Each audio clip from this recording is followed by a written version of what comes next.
Welcome to Agraria's Eden Park, the Equinox dog trial domain, scene of a dog show's final. This is the big test, with the top 2 contenders in each event battling it out without any of their previous points counting. And you know, over the past 6 weeks, we've had 24 runs, but the sheep have won 13 of them, heading off man and dog. But tonight's 4 trophy-seeking guns are out to redress the balance. The first to take aim are the Hunterways, both from the King Country, Bob Barris with Quinn and Barry Joblin and Rommel. And the last time that Bob and Quinn were on this hill, they scored 97 out of 100. They'll be hoping for even more today. Oh, good crowd of boys there.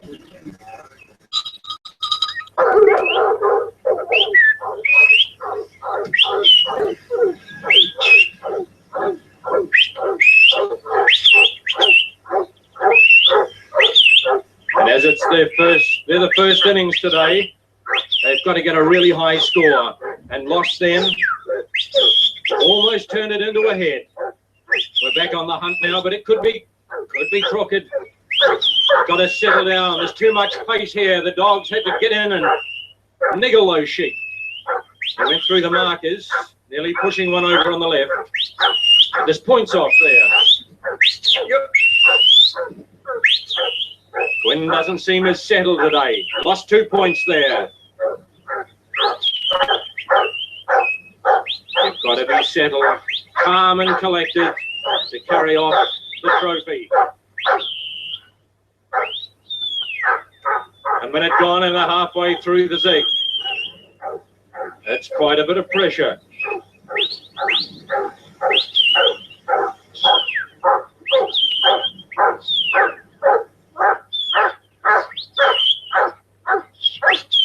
King Country's Bob Barris with another resident with a louder voice. Quinn just on the right hand shoulder, balanced nicely below the 3 Marshall Romneys. Getting the general idea of go straight. But to end up, as we hope they will, straight between those markers next, they had to have a kink. So this won't be a perfect round either, or section.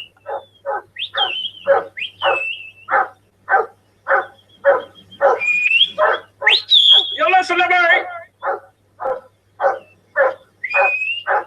Quinn's just a bit excited. You don't normally get the voice. It's usually the whistle. And when the voice comes, it comes for a good reason, to really remind the dog. Just a bit toey. Sheep are a bit sticky. Or hoofy.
Hey Cole, how are you? All right, mate. Yeah, sweet as, mate. I was just flicking through and I thought, hello, Marky's on. Yeah, I've just got this running to see who else is interested in joining in. 'Twas all. I thought it was you, first of all. I didn't realise it was a video. I wish. How's life? Good mate, good. And you? Yeah. Keeping the pecker up, as they say. That's good. No more problems with bailiffs. No, they're giving me a wide berth at the minute. It's all we can ask for, isn't it? Make ourselves so fucking toxic they stay the fuck away from us, because that's all I want. Just be left alone. That's the thing, isn't it, mate? You know what I mean? At the end of the day. Yeah.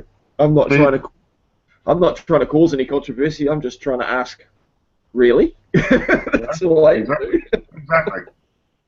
That's the whole point of why I got involved with what I got involved with. The simple fact is you see it day in, day out. These people just fucking robbing people blind.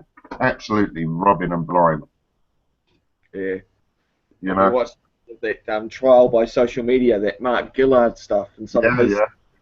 That one where he's rung part 2 of ringing Bristow and Suter or whatever it is, the legal, and he just kept getting hung up on about 7 times. I'm sitting there thinking, mate, you know, each time he sort of got through one step, he then just made one little sarcastic comment. That was it. Ding. Just didn't learn. Well, when I phone Marston's down, they say, "What's your name?" Oh, really? As soon as I say Colin Johnson, that's it. It goes dead. Oh, really? You just get switched off. Just get switched straight off. Yeah.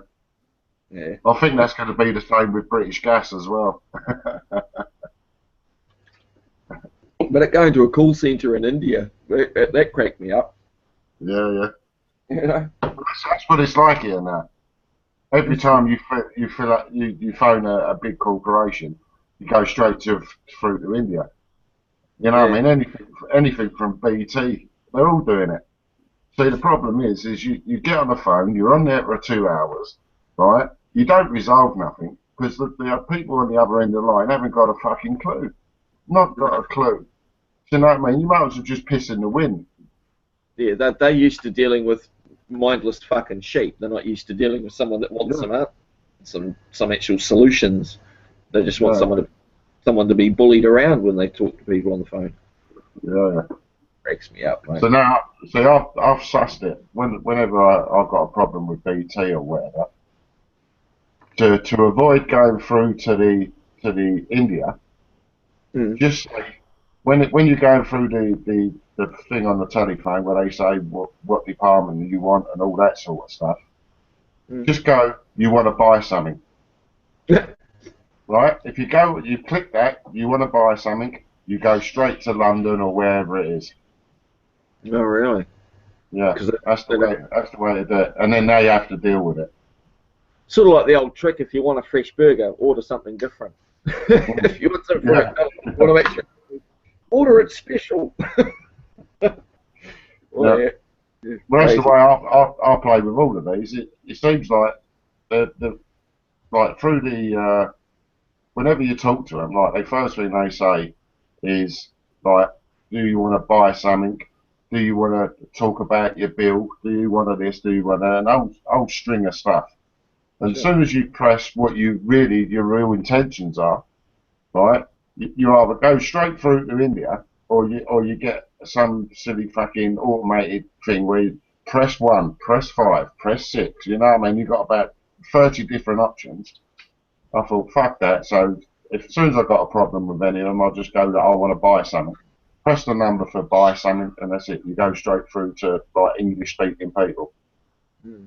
Get it. That all with the old credit companies as well. You just instantly say, "Oh, you want to pay?" Instantly, they'll want to talk to you. Oh yeah. It's all about the money, isn't it? It's all about the money. Yeah. I think it's all coming crashing down soon, man. Fucking everybody sort of see it looming, and now all the countries are wanting their gold bullion back. Everything's we're all trying to monetize everything into solid currency. Shit's about to hit the fan, I'm thinking, in the next couple of months before Christmas. Yeah, I'll fuck you. I reckon all sort of August, September, and not because some giant comet's coming in September the 23rd, you know, the danger, but just because you can see what's happening with the markets. Everything's going up. You know, it's hyperinflation's about to hit. So, I mean, I record the petrol costs each week, just for shits and giggles, because I want to know, just keep track for my own sake what it's doing. And 1 week it jumped like 30 fucking cents. You know, which is a huge heist. And then it stays stable for a while, and then all of a sudden you see another spike in petrol, and you know, shit's about to hit the fan somewhere. You know, that's how it seems to happen. But fuck. I just reckon bad shit's going to happen. If you've got money in the bank, take it out. Don't leave it in the credit. Monetize it. If you can protect it with a gun, then it's tangible. And I'd rather have. You imagine though when the shit hits the fan. You know what I mean? You are going to have to weapon up. Yeah. Oh, I've got neighbours with guns, you know. All the neighbours around here, they like to hunt the rabbits around their fields of lettuce and stuff, so they're all well armed. It's good. I get on good with them. Yeah. So where he is, when no one's armed. The only ones armed are the people that fucking enforce. I was having this debate with this American hangout a couple of days ago, and they're all sort of Christians and atheists having arguments with each other. It was really quite humorous. And they're all going on, and I said, you do realise that sort of back late 1930s, there was all this legislation, I think it was in Germany, some guy, Adolf or something, was taking the guns off. You do realise this shit was happening, and it was perfectly legal. It's just legislate. It's the law, so of course they could do it. And they're just, nah, like, yeah. Just, no clue, mate. No clue. You're living in a dream world. That's the trouble, isn't it? Yeah, People had the wool well and truly pulled over their eyes for so long. But at the end of the day, they just can't. They can't see the wood before the trees. You know what I'm saying? Yeah, I can't leave them the water. Can't make them drink, mate. Yeah, and it's only when they affect themselves that it starts. It's like me, you know. I only started learning this shit back in 2012 because I got a speeding ticket, $30 speeding ticket. And I thought, fuck it, they couldn't do that. How the hell did they get away with that? And then I started looking into it. It's the only reason. I think that's with a lot of people that do the type of stuff that we do, Mark. It's happened to them, and they've been left a really nasty taste in the mouth. So you think, fuck it, I'm not having that. I'm not having that. You know what I mean? Learn a few of your rights and you start flexing them a bit. And all your different things you can do in your different societies, and then you get that sort of, you learn it all, then you've got the I'm gonna tell stage, you just want to help other people. Then you get the kicked in the ball stage, when trying to help ends up backfiring you. Then you get a lot of years, I'm just going to see myself right. Then you realise that's all you could do in the first place, is control yourself and your own actions. Exactly. And then you start changing what you do and making yourself seem like you're not so bad, then other people will naturally follow. Yeah. So it's not a matter of trying to change the direction of...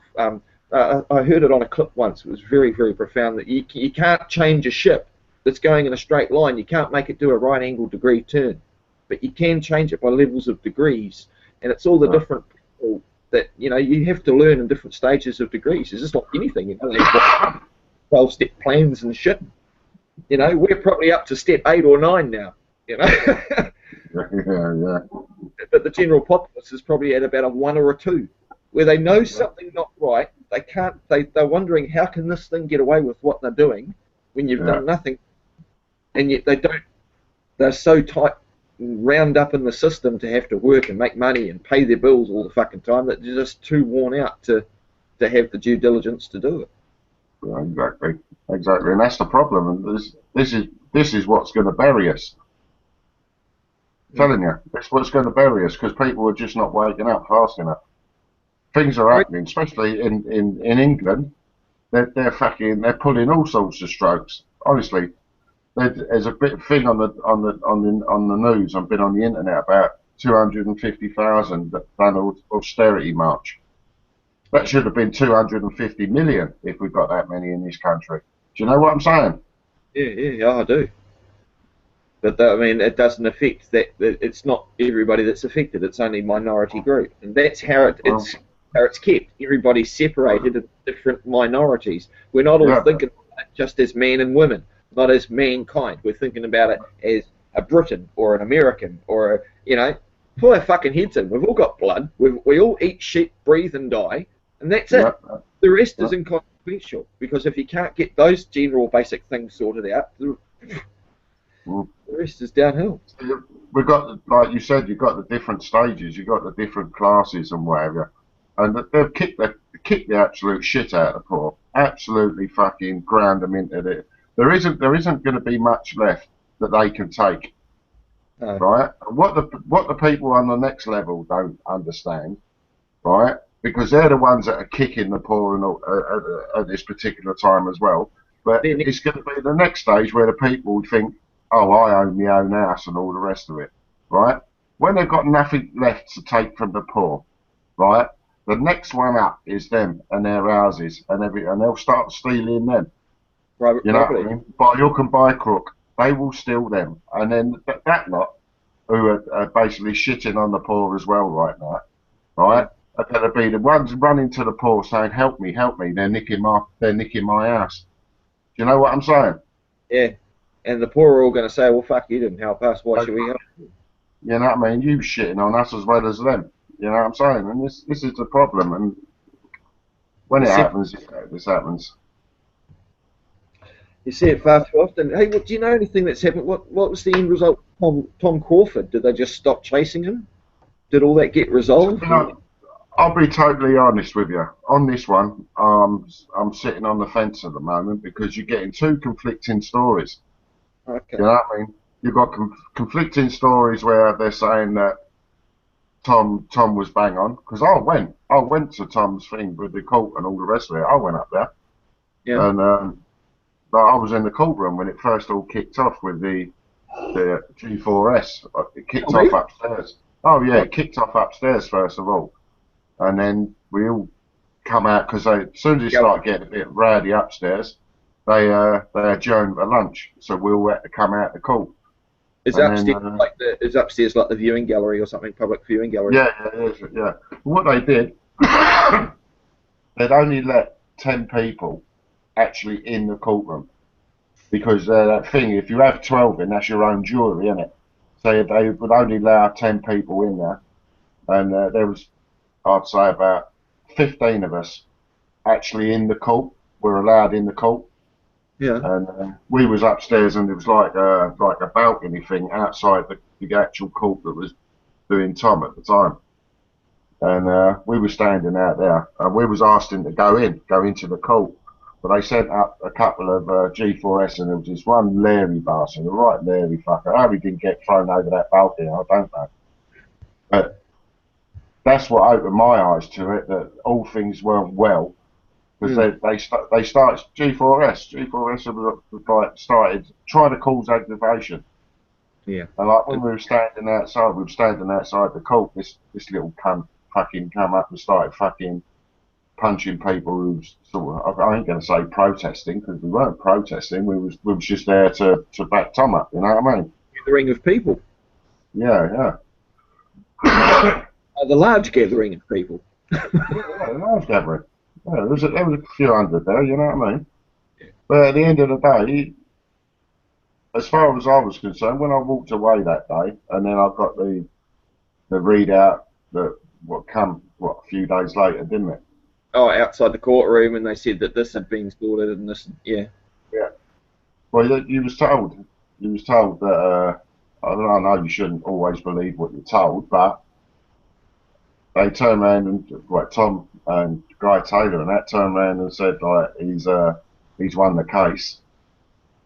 We've got other people prominent on the internet as well, sort of questioning that, you know what I mean? So you don't, unless one or the other actually come out with the facts, and I think the only thing we can sort of clear this all up really is, if the next month or two they go and take Tom's house away, we know that it hasn't worked, what was being tried. You know what I'm saying? And that's the only thing you can see what the end product is, isn't it? You know what I mean? Yeah, proof's in the pudding. Yeah, exactly. I hope to God that he don't lose his house, because he don't deserve to lose his house. You know, 25 years he paid that mortgage. Yeah, paid for it through and through. It sounds like he's paid for it twice. But, and in which case that should be done and dusted. And having the cause dismissed because of lack of evidence or something is not really a win. Yeah, I get that point. You want clear, concise answers to the dispute, as opposed to just people agreeing to disagree and the dispute left hanging and everybody just going their separate ways, which what seems to be happening at the moment. There's no settlement, it's just hanging. Yeah, you know? Exactly. I don't know, because I mean that was quite a crux one, because it was all on the news, RT, they actually got some coverage there. So that would have been some interesting stuff. But then, like I said, at the end of the day, it's see if they take his ass in the next month or two. Because this time, the problem we've got now is they've been dealing with just ordinary bailiffs, you know, who ain't got no fucking power whatsoever. Now, these people ain't stupid. They're going to know that if they send just ordinary fucking run-of-the-mill fuck bailiffs, they're going to get fucked off. You know? So this time, if they're going to take his ass, right, they're going to have to go to the High Court and get the proper boys are going to go round there and take it. And if you stand in their way, you go prison. End of story. You know what I mean? Yeah, the court bailiffs or warrants of possession and all that sort of jazz. But it would have to still be a civil matter because there's been no criminal. The only fraud that's been committed is on the other part. Yeah, oh yeah. But then you don't know what happened when all those things happened, and he got the bottle of wine and paperwork went to and fro and shit changed and shit didn't change. You know, no one knows what happened in all the swings and throws of that.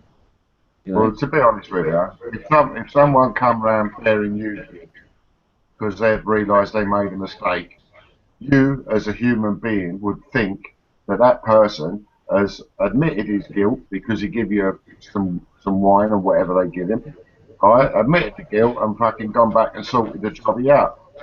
Exactly. You know what I mean? And it wasn't that's what you, of course it, you know. So what does that mean? At the end of the day, you can't trust no one. Well, it was either done, the bottle of wine's either done out of deception to let Tom think it's all sorted, or it was a genuine mistake because those people are also human beings like us. Exactly. So, you know, there's always the benefit of the doubt. People tend to give in. And, it really amazes me just watching all the clips, the anger. You know, people need to sort of like detach the emotion a bit more. And I mean, I'm the same. I get a bit hit up and emotional when I'm talking to them. But, you know, if you have the ability to detach yourself from it and just talk like them, talk like a fucking robot and just ask for straight answers, they're fucked. And, you know, I had a lot of fun. I'm pretty sure that I wasted a lot more than $215 of the courts, MOJ, Ministry of Justice, all of theirs time and money over 6 months chasing down that ticket.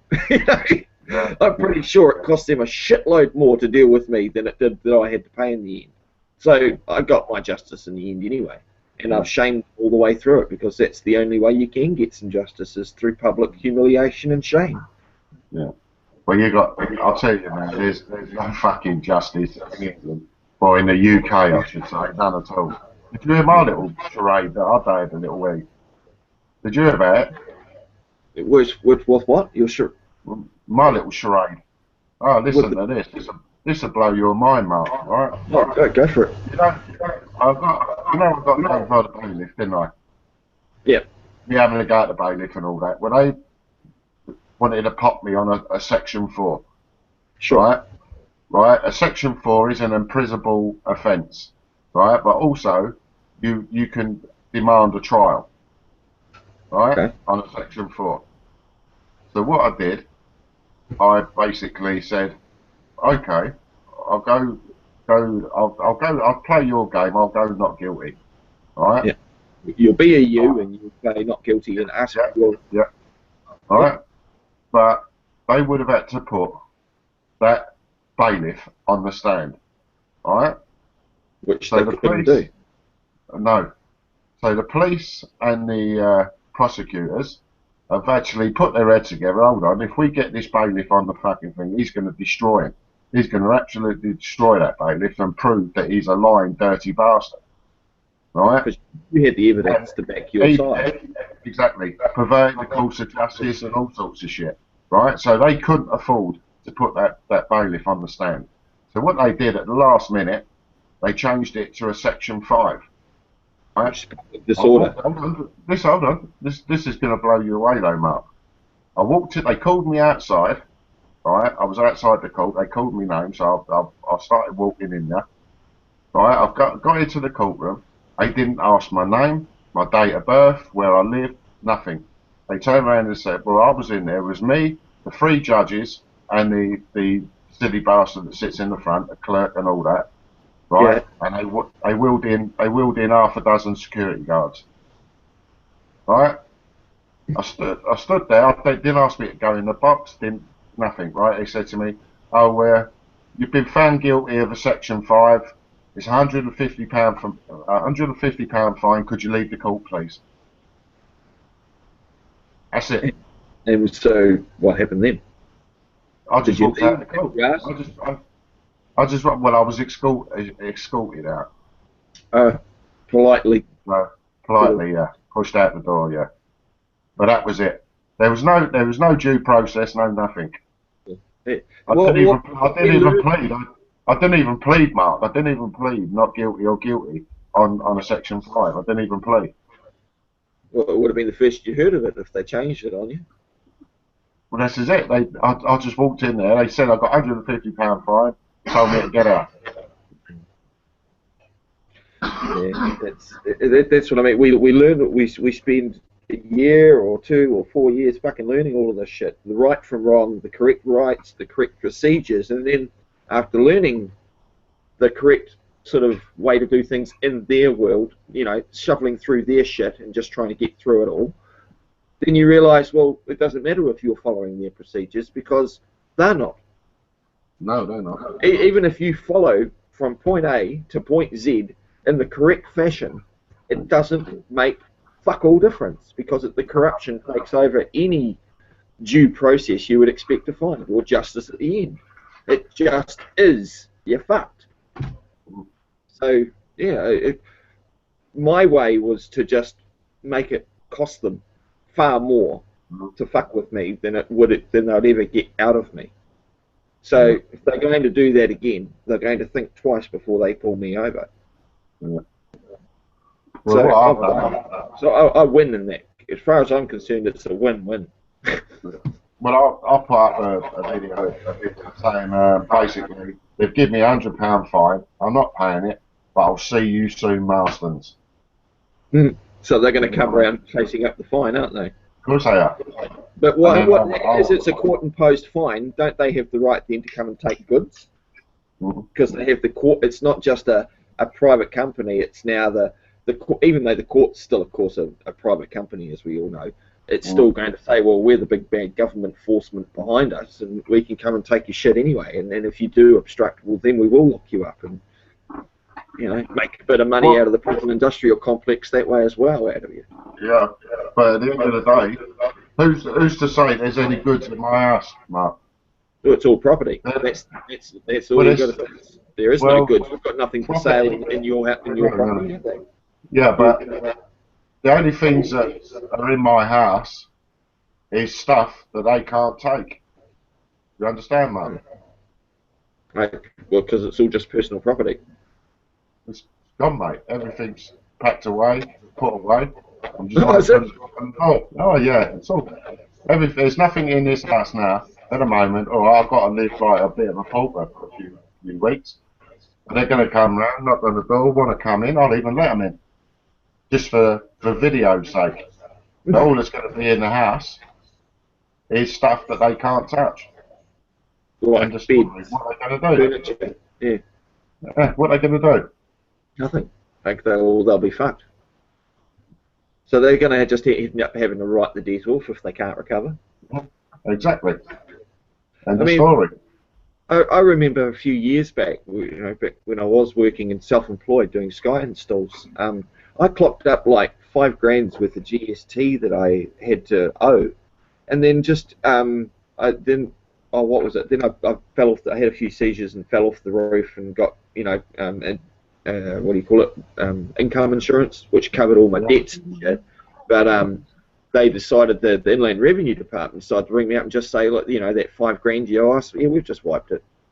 And I'm sitting there thinking, I didn't even ask them. They just rang me up out of the blue because somehow they knew that I'd just done this fucking income insurance claim to pay all of my debts because of the injury. And then they found out about it. How that happened, I have no idea. But then they ring up and say, look, we're just going to wipe that $5,000 you owe us. And I'm sort of, totally happy about it. Sure, go right ahead.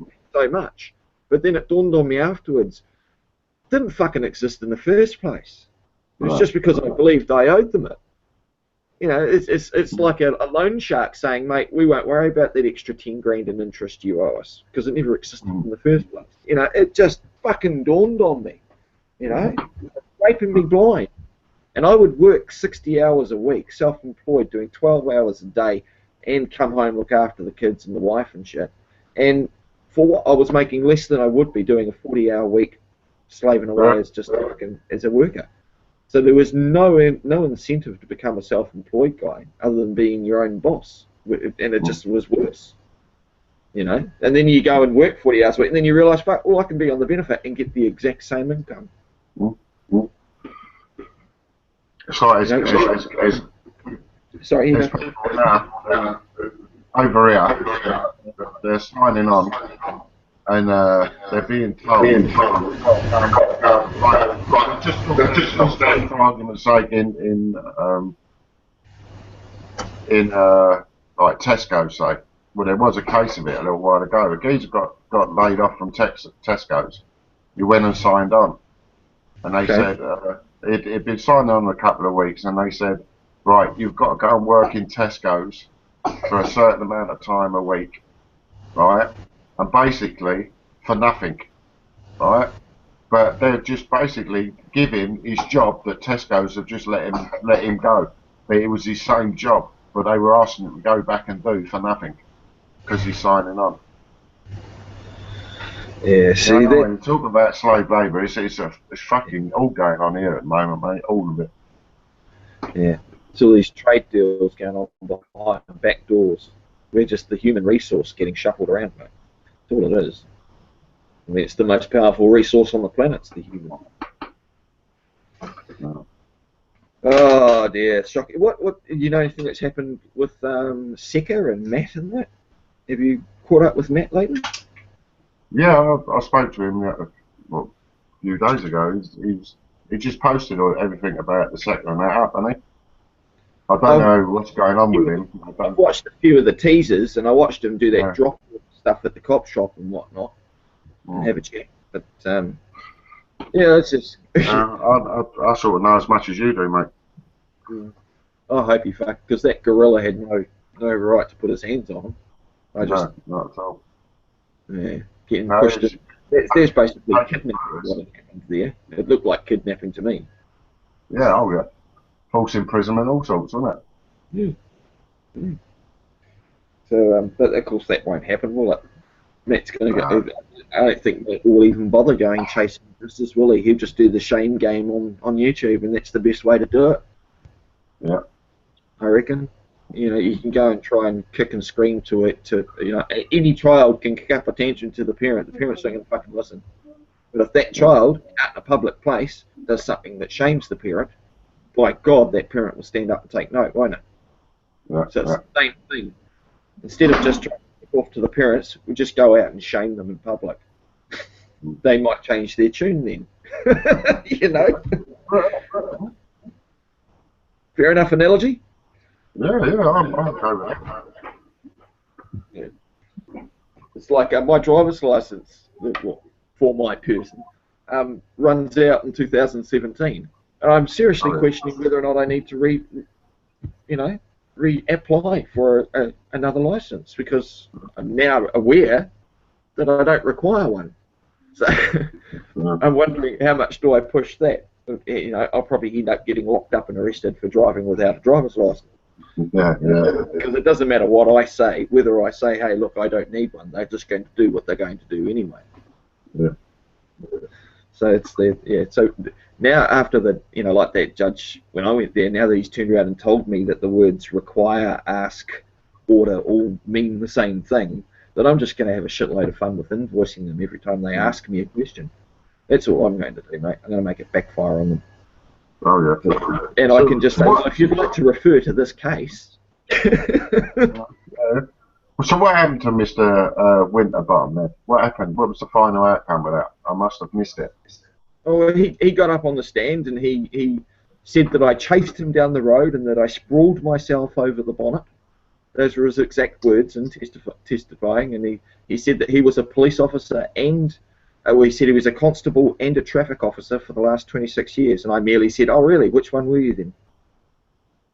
Because you just told me you'd been two things. So which one were you? Because you said you were constable on the side of the road. So when did you become this enforcement officer? And that's when they start looking at the judge, and the judge goes, oh, you don't have to answer that question. And the prosecution judge says, oh, he's making a mockery of the court, Your Honour. You know, it's all, he was a Scottish guy. But, yeah. You just done a good Irishman. Oh, sorry. I wouldn't know the difference, to be honest. But yeah, I just argued it out for 3 hours. I had Neil like this at the prosecution table with his hands in his head. I even said to the judge, perhaps Neil would like to go and have a lie down. He looked quite tired. Every time they did something, you know, I just questioned the shit out of him for 3 hours. He was saying, just every word he said, when I first saw him, I was following him doing, and I noticed him doing over 50k, and I went, oh really? So in your statement or summary of facts, you say that you were in a parked position, that you weren't following me. So which was it? Were you parked or were you following me? And he goes, oh, okay, I was in parked position first off. All right, so the story's changed now then. Because you just said under oath that you were following me. Yeah. Then I said, oh, in the summary of facts, you state that I was travelling. So when did I become that I was driving? Because I've always stated that I was just travelling from one point to another. And you state that I was travelling in your own words. You know, I just tore the shit out of them for 3 hours. The whole thing with this thing, this order, fashion, you know, acknowledgement by Mark. I did not write this. All right, this is what the two justices of the peace wrote and made me sign like that, or I was going to get arrested there and then before the defended hearing even happened. And that was because of the preliminary one that I posted 6 weeks earlier, where all I did was stand there, get told a time, have the duty solicitor say not guilty, and then leave. And I got that as a result. So I did, you know, I took down the video, and then I re-uploaded it afterwards. Did what I was ordered. Doesn't say I wasn't allowed to re-upload it.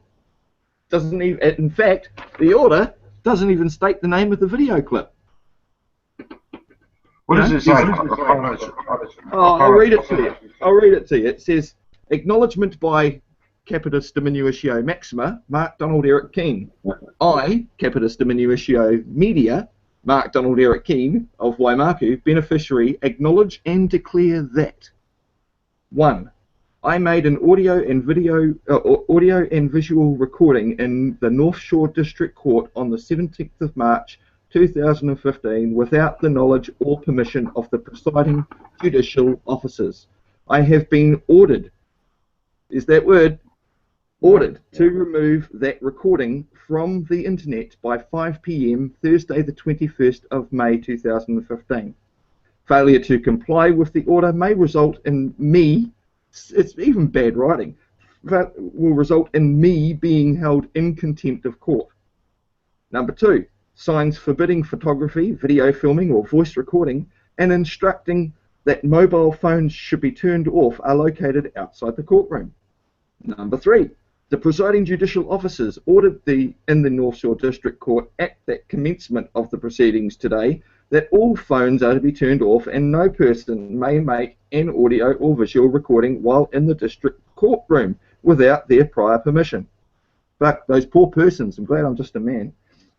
Number 4, I have made no request to audio or visual record in court. Number 5, I acknowledge the order and state that I have not and will not make any recording of the proceedings in the district court without obtaining prior permission.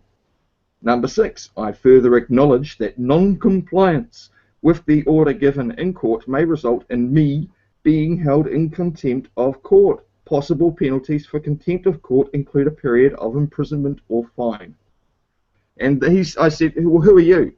You know, he wouldn't identify himself. I said, well, who wrote this? I need to know the interpretation of the words that are written here. You've used capitalised I. Are you meaning that in which diminished capacity? Are you meaning the capitalisation?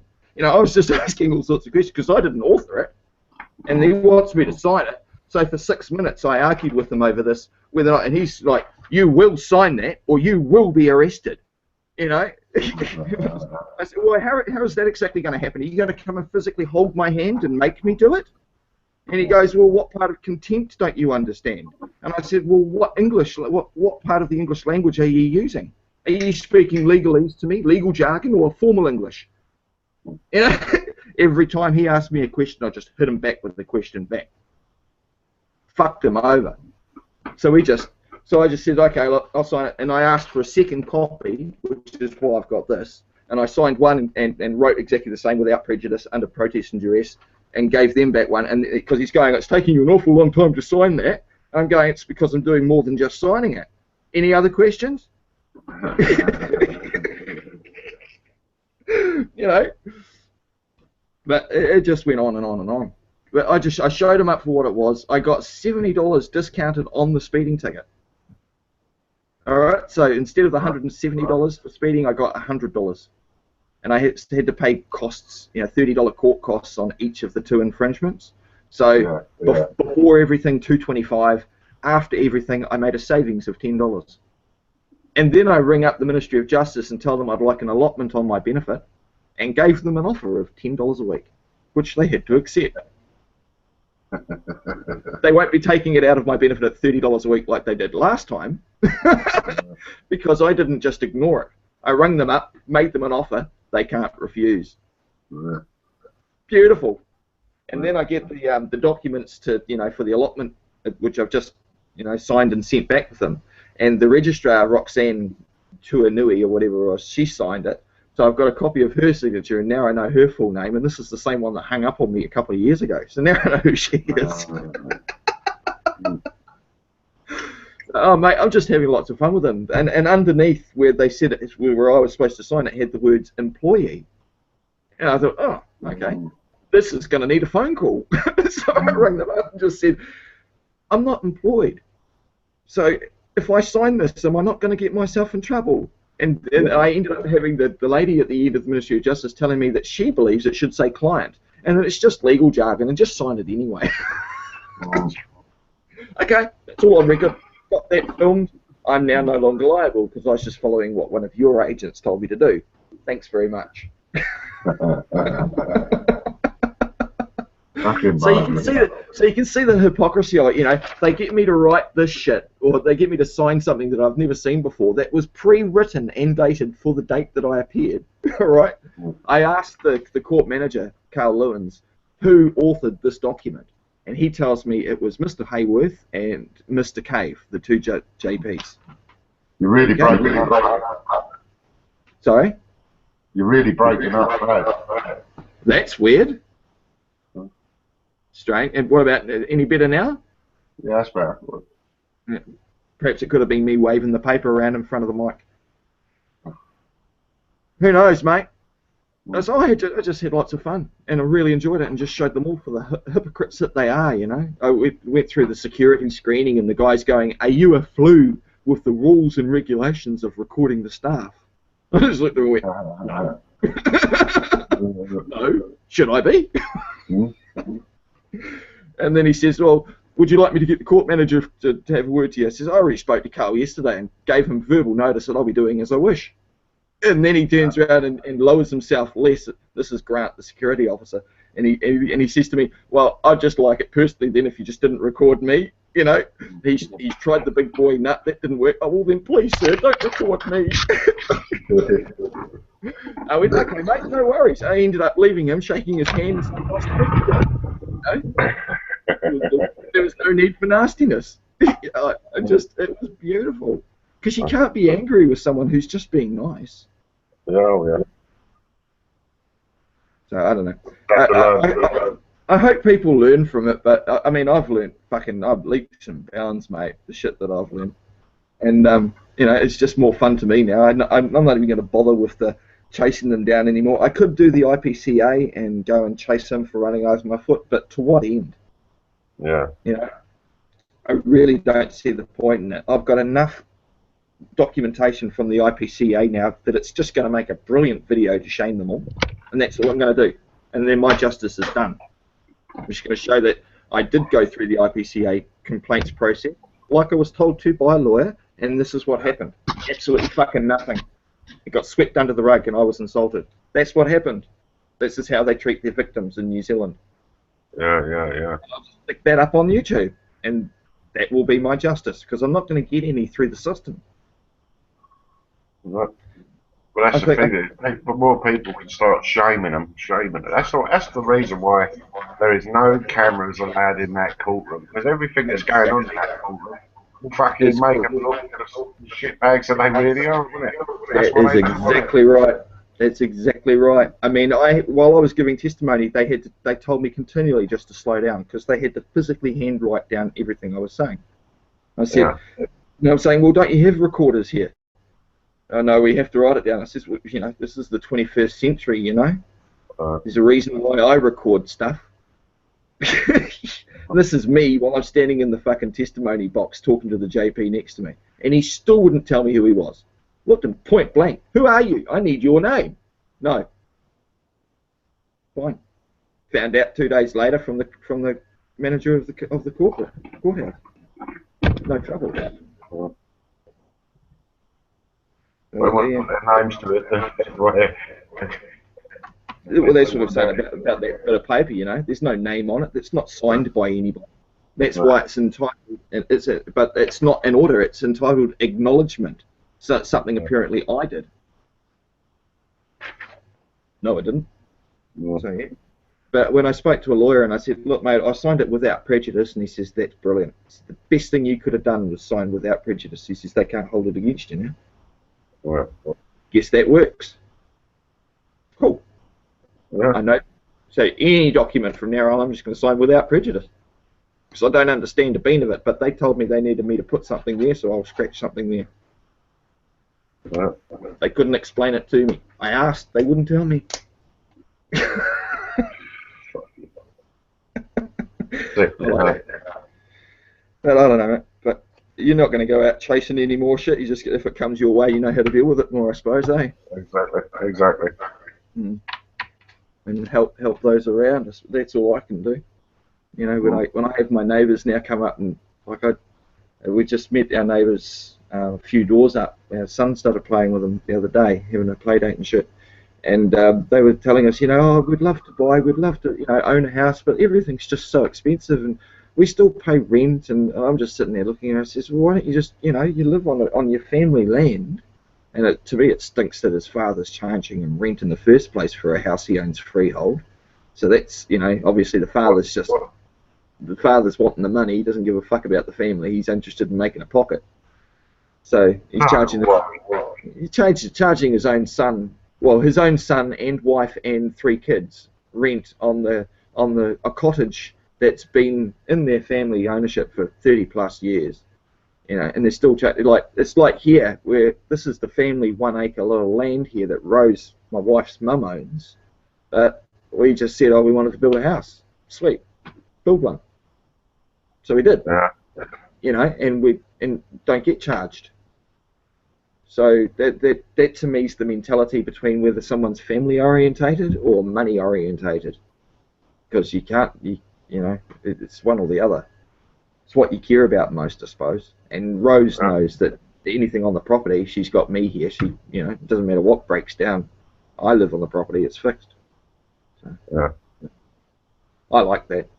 Yeah. You know, it's just your old man tucking you up. it's crazy, isn't it? Oh yeah, fucking hell. You know, I mean, I think when we first come here, we may have paid, or Leah may have paid Rose like a down payment of $5,000 or something to have the plot of land or something to grow up. And the theory being that if she ever moved out, she had that $5,000 nest egg to go back to her, so you know she was covered when she needed to go somewhere. That was all that was, just a sort of a happy arrangement between mum and daughter, and that was fine, and it still stands. You know, if we ever do have to move, that $5,000's stuck away for the rainy day. But yeah, I don't think it would ever come to that. Don't see anyone ever wanting to move, and this land's now the birthright, so it will go to the kid, it will go to Leah and her sister when they die. And I mean, my mum and dad fucking own fucking acres and acres of farmland down south. So I'm not going to have any problems later on, unless it floods. Let's build a gas terminal on it. Yeah, well, this is true. It's down on the plains there, so it's possible. Yeah. Well, that seems to be the moment in Australia, isn't it? They're nicking people's land and bunging gas terminals up on them. And I was watching a program on it the other week. Poisoning the shit out of the locals. Oh, yeah, bad. All the waterways and stuff, and all the abos are fucking dropping dead. Yeah. Yeah, mate. It's genocide, commercial or corporate genocide. Is the best way of putting that. All for energy that should be out there and free anyway. That's the big fucker, to me.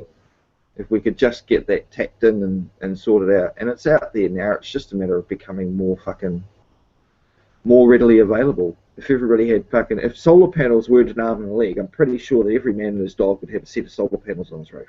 If they didn't cost $600 for a 5-watt set, you know.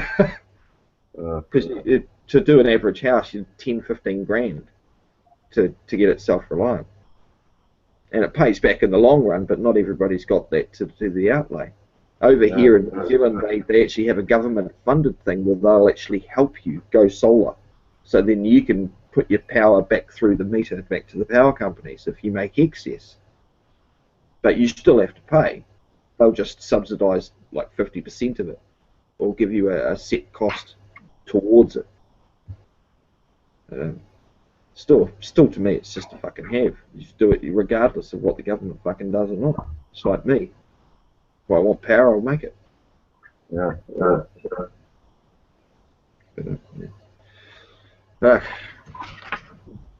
What's been happening, man?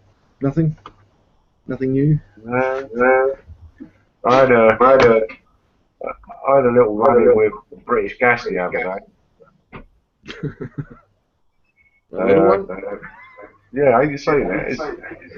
I went uptown, and as I was walking around, there was a British Gas van right in the middle of the town centre thing, trying to sell to people, you know, sell their wares.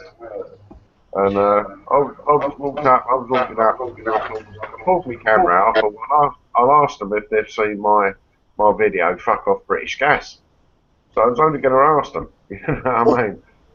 And, no, that's not antagonistic at all, Colin. I didn't think so, right? So anyway, this fat, the most scruffiest fucker you ever see in your life.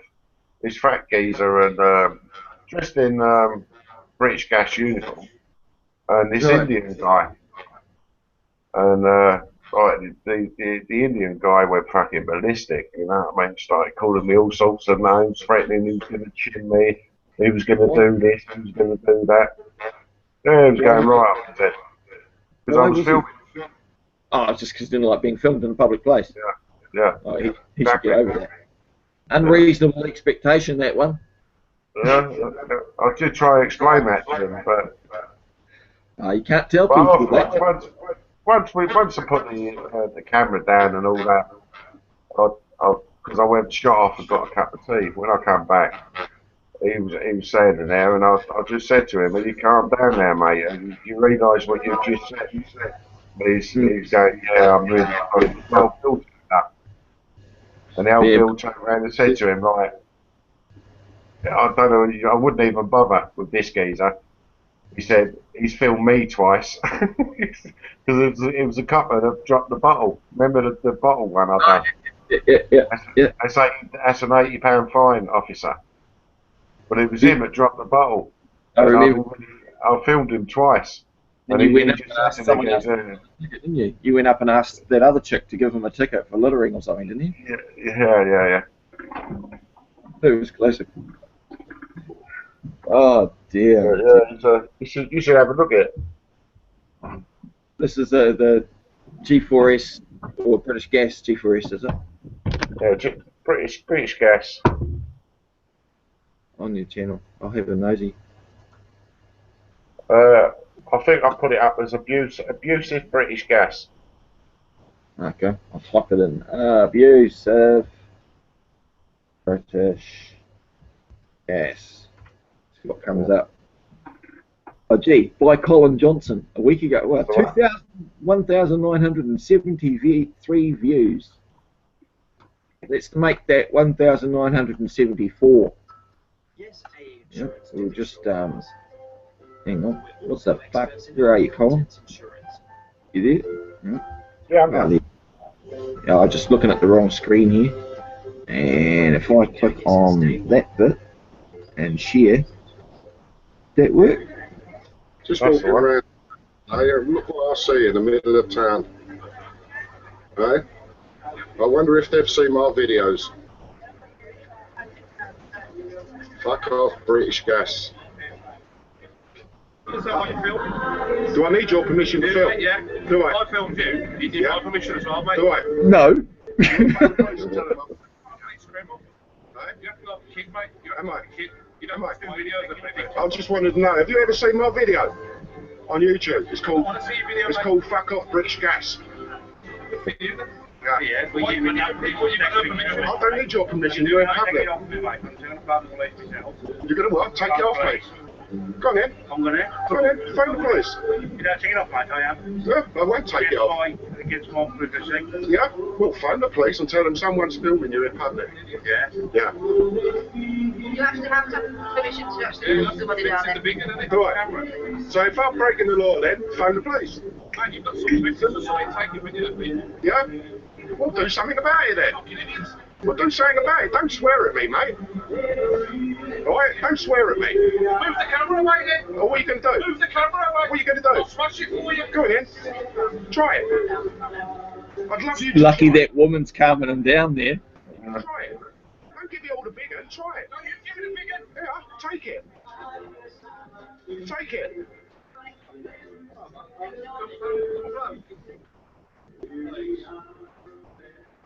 Come on. I want you to take it from me. Come and smash it. Smash you in a minute. Well, come then. Do it. Don't give me the mouth. Do it.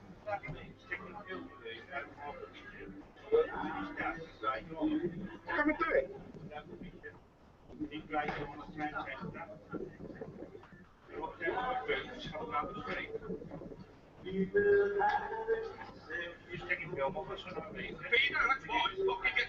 Well, you're calling me a paedophile as well now. Hey? Are you a child?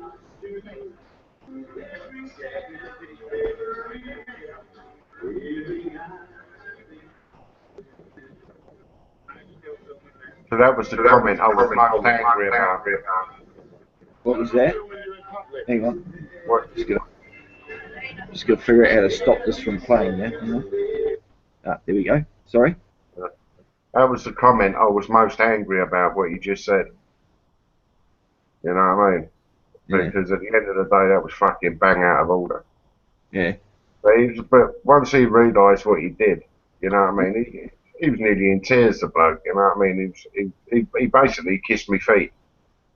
You know, because he realised what he'd done and what he'd said, and Yeah, I plus think he only. the big point there. The big point there. Thing about, oh, You sorry, went Mark. The big thing is that you went away and you had your cuppa and everything had a chance to defuse and he had a chance to process what just fucking happened. And then when you again, yeah, like you say, apologetic like fuck. Sorry, Carol. But the thing that makes you laugh is the geezer only come up to me waist. Yeah, I was going to ask, was he about a foot shorter than you? No, about 2 foot shorter than me. No, because you're what, 6'7", 6'8"? Yeah, 6'5". Ah. But he's, you know what I mean? Napoleon complex, mate. Little man complex. That's what I call little guys with big stature. But then, like I said, at the end of the day, he'd calmed down.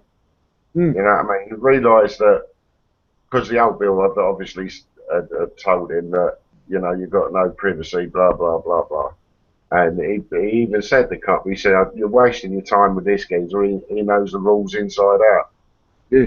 So the cop told him, yeah, about me. Yeah, you probably taught the cop.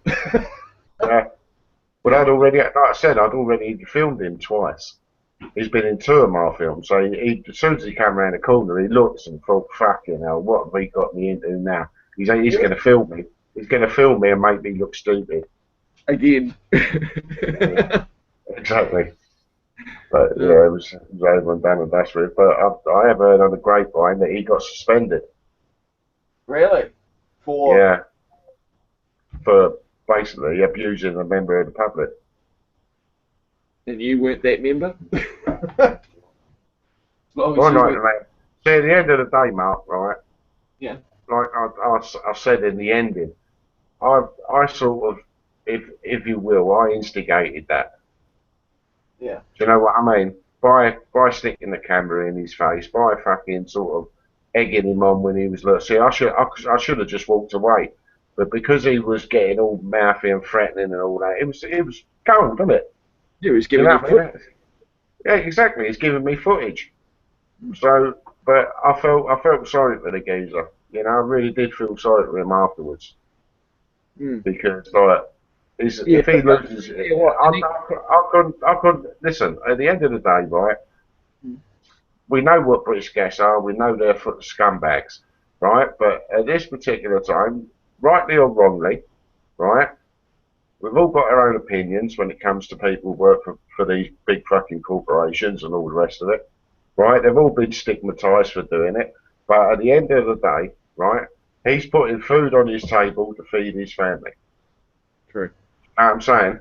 And I Yeah. wouldn't Doing what he has to have that on my conscience, Mark, him losing whatever job he does. He might not be on the wrong end what Mark Gillard and that's dealing with. He might be just like selling boilers or something like that. You know what I mean? I don't know what they would do. Yeah. You know? Yeah, So, true. so the people that work for the scum side that go around fucking breaking into people's houses and all the rest of it, Yeah. you know what I mean? I'd have no sympathy at all. But I think this geezer, all they do is sell boilers, I think. You know what I mean? So he don't need to lose his job, do he? Exactly, because of the way he overreacted, it's not something he should lose his Exactly. fucking head over. Yeah, exactly, I get that. He learned a lesson. Yeah, exactly. He's going to think twice. That's what I was going to say before, actually. He's going to think twice the next time someone comes up with a video camera in public. He's not, you know, he can walk away from it with learning something. That's all you can ask for, man. That's it. So that most would be that'd be a training video in British Gas soon, I bet you. This is what you don't do. Yeah, Do not threaten to knock someone's teeth out. exactly. Especially when the geezer don't turn around and run away. He stands right there and telling you to go and do it. You can see that with a multiple question at the end. Do you A, knock him, B, run? You can just see it, because the answer wouldn't be obvious. It would have to be a multiple guess question. It's all fun and games, isn't it? Yeah, mate. Yeah. Oh fuck! It's almost midday. Well, what are you over there? 11 o'clock almost. No, it's 1:45, mate. Oh, you guys are 11 hours behind now, not 13. Of course, it's winter. Shit. No, it's summer here, or supposed to be. Yeah, for me it's winter though. That's what I'm saying. And that, yeah, because I'm used to it being 13 hours ahead, but then that was in the summertime when I started doing hangouts, and I naturally thought when the daylight savings changed here that you went back to being 12 or 13. I didn't think it went the other way as well, because I'm being stupid. But that's all. But yeah, fuck. Isn't it old Prince William's birthday today? I could give a fuck. 22nd of June. Your summer equinox. That was the date old William was born. Yeah. I believe. Big No, it William. does, mate. So, Eh? could you imagine, right, what it must be like for him, right, knowing Fuck. Want to. eh? I wouldn't want to. I've got a mate down in Dunedin who had a few drinks with him when he was over here, and she said that he's just like a normal Joe fucking Blogs when she was talking to him, but because she spoke to him, she got so much harassment from Secret Service. They did a full background just because she was sitting down having a beer with him. She got the full run through on her life from the British Secret Service in New Zealand. Yeah. Yeah, mate. But So could you yeah, imagine what? it must be fucking hell. Yeah. You imagine what it's like though, knowing that your dad and that had your mum killed. Yeah, exactly. Yeah, well, even had him induced, had his birthday induced for that day. Yeah. He wasn't ready to be born then. He wasn't due then. He was induced then. But yeah, I can imagine, mate. It's all fucking psychopaths running the world. Oh, fucking Charlie's one of the fucking top ones, isn't he? He's a real fucking. I've watched a few documentaries on the royals and whatnot. And yeah, some of the sick shit old Charles, and especially with the Knights of Malta and all of that sort of shit. The way he's big shit, isn't it? Yeah. Yeah, it's just he's got his tongue up so many different asses. He must be having multi-flavoured chocolate sandwich for fuck's sake. Yeah. Oh, well, I'm gonna fuck off now and leave you to have some sleep, Cole, and go and get myself some lunch. All right then, bro. Been nice talking to you. I ain't seen you for a while. Yeah, I ain't done hangouts for a while, to be honest with you. Yeah, when I started getting tits up and everyone started arguing and fucking fighting and arguing, I thought, fuck this. I don't need this in my life, you know what I mean? It seems to be a conflict of everyone having to be right all the time instead of everybody just fucking sharing, which is, to me, is what it should be. Yeah. Always that asymmetric shit where someone has to be at the top. Yeah. Fuck that. Alright, dude. Alright then, mate. Have a good night, eh? You be lucky. And you. I'll catch you soon. Alright, Cole. Alright. Don't go winding old Bill up, eh? Oh, only if they come near me, man. I won't go looking. Alright, I'll see you later, Mark. Yes, man. See you, Cole. Alright, you be lucky.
I know I'm back. I'm just going to play a clip while I go and make myself some lunch.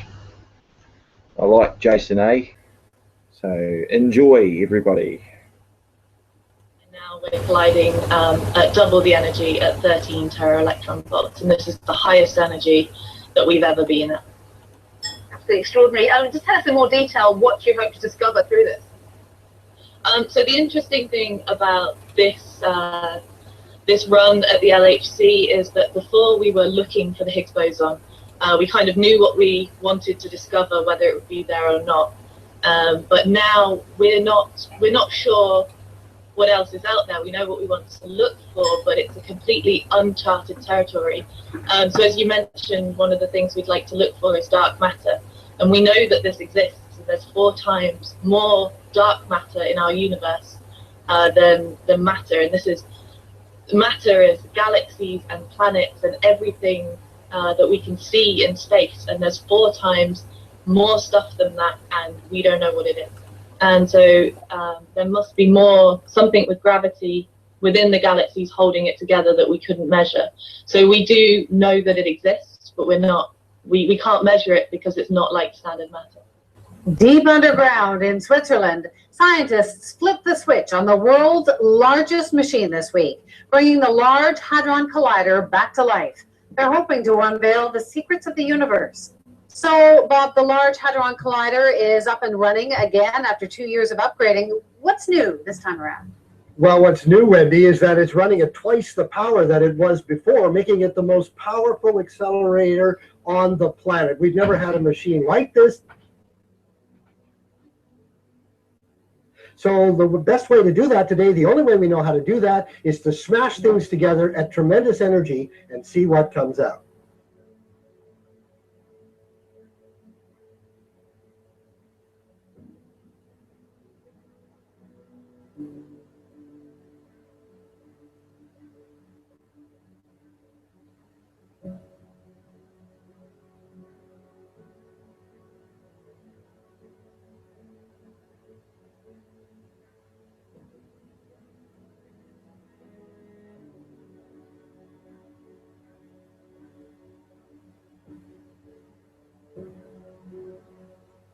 Centuries of history gone in seconds. Cultural sites badly damaged. The South Asia earthquake took much from Nepal.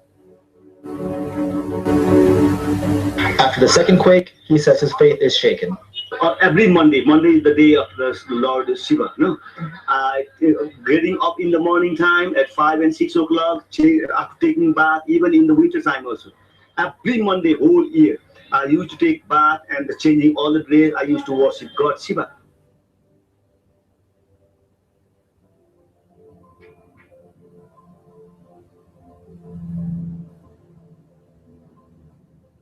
At least 180 bodies have been retrieved from the collapsed Darahara Tower in Kathmandu. Among the many landmarks destroyed is the 9-story Darahara Tower. Built in 1832, the tower was where a lot of Nepalese spent Saturday afternoon. This tremor built up slowly.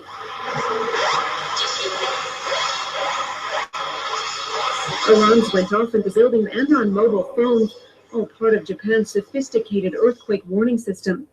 The momentum just built until the building was moving from side to side as if it were floating on water. The swaying continued for what felt like 20 to 30 seconds. An 8.5 magnitude earthquake has struck a chain of Japanese islands off Tokyo. The quake has struck at a depth of 590 kilometers.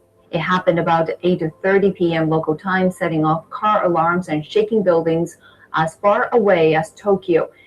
This is the third big earthquake in the recent weeks, so the activity seems to be picking up quite a bit. It's Coin 6 News at 4, everyone. I'm Dan Tilk. And I'm Jennifer Hoff. And those earthquakes, they started around midnight, some 300 miles off the coast of the Blanco Fracture Zone and the Juan de Fuca Ridge. Out of the 5 separate quakes, 3 of them were magnitude 5 plus. It's happened again. 2 more earthquakes struck off the Oregon coast. That makes 9 in just the past 3 days. But we learned tonight we'll likely see a lot more of these quakes before it's over. What's going on here, Kristen? Well, the latest quakes today measured 3.1 and 4.0, so not quite as strong as what we saw earlier in the week, but they've been centered in the same place, and that's about 300 miles off the coast of Coos Bay. Now, though they likely won't cause any damage, you may still be able to feel the quakes if you're going to be heading down to the Coos Bay area this weekend. We begin this hour with breaking news out of Malaysia. A strong earthquake has hit the country's highest peak, causing huge rock slides. The 6.0 magnitude tremor hit Mount Kinabalu Friday morning. Video posted online shows snow and rocks falling from the summit, and people can be heard yelling. And it has made it very treacherous to go down this mountain. And as a result, 137 people stranded here, and the weather has been severe. Thunderstorms, lots of rain.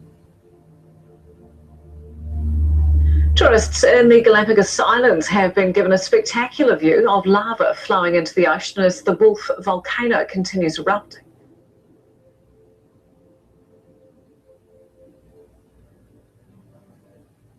This has been going since May the 25th.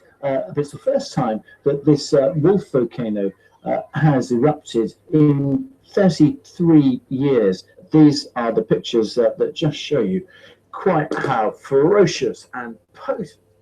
The roughly 1.1 mile high Wolf volcano is located on Isabella Island, home to a rich variety of flora and fauna that helped inspire Charles Darwin's theory of evolution. A volcano has erupted in southern Japan. The explosion on Kuchino-Edabujima Island occurred on Friday morning. Pretty spectacular that we've got these images. Let me show you that video again. Pretty spectacular just to see that plume of ash rise about 9,000 meters, 30,000 feet into the air, which is why some flights have been diverted.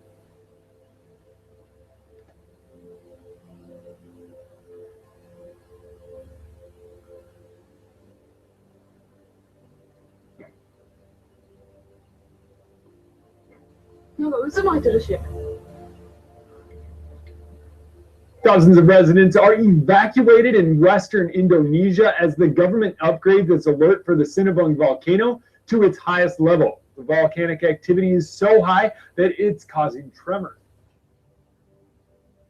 First to India, where hundreds of people have died in the last few days because of a heat wave. People in India are used to hot summers, but not like this. It is too hot. It's even tough to accept that there is so much heat. It's so hot, roads are melting in New Delhi. Nationwide, the avian flu has led to the deaths of more than 32 million birds. Here in Wisconsin, more than 1.7 million have been lost. Developing story out of Ledyard tonight. A whole lot of people wondering why hundreds of dead fish have been seen floating in the local river. It's all happening in the Thames River. News they seem to tell spoke to residents to find out what exactly is going on. Members of that crew team saw the fish kill during their last practice. They've never seen this before. Some still trying to hang on to life. Is disturbing to many who have come across the fish kills in several Connecticut rivers. New tonight, a wave of small sea creatures that washed on shore, and everybody is talking about them at local beaches today.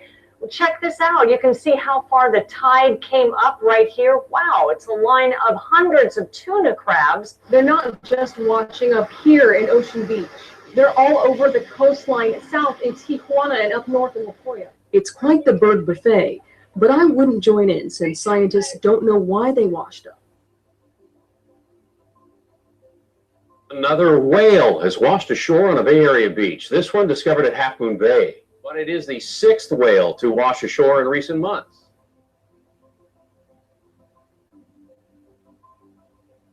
Look at all that dead fish. Tens of thousands of them have washed up on Long Island, and these dead fish are floating in rivers, creeks, and bays. A massive fish die-off on the East End. Tens of thousands of fish washed up on shore, and now officials are trying to figure out the cause and clean up the mess. The bunker fish, also known as menhaden, appeared wall-to-wall along the shoreline. The fish struggled for air, emerging in the Peconic estuary. It's alarming and it smells, but you know, there's tens of thousands of fish that you're seeing, so yeah, it's troubling.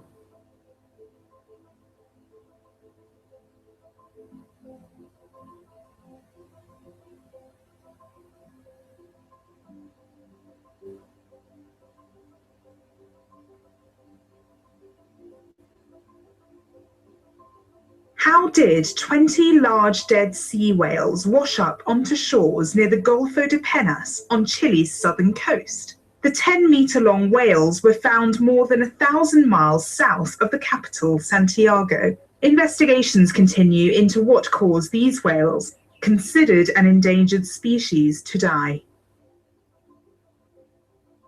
Almost half of the world's population of saiga antelope died this month, and no one is sure why.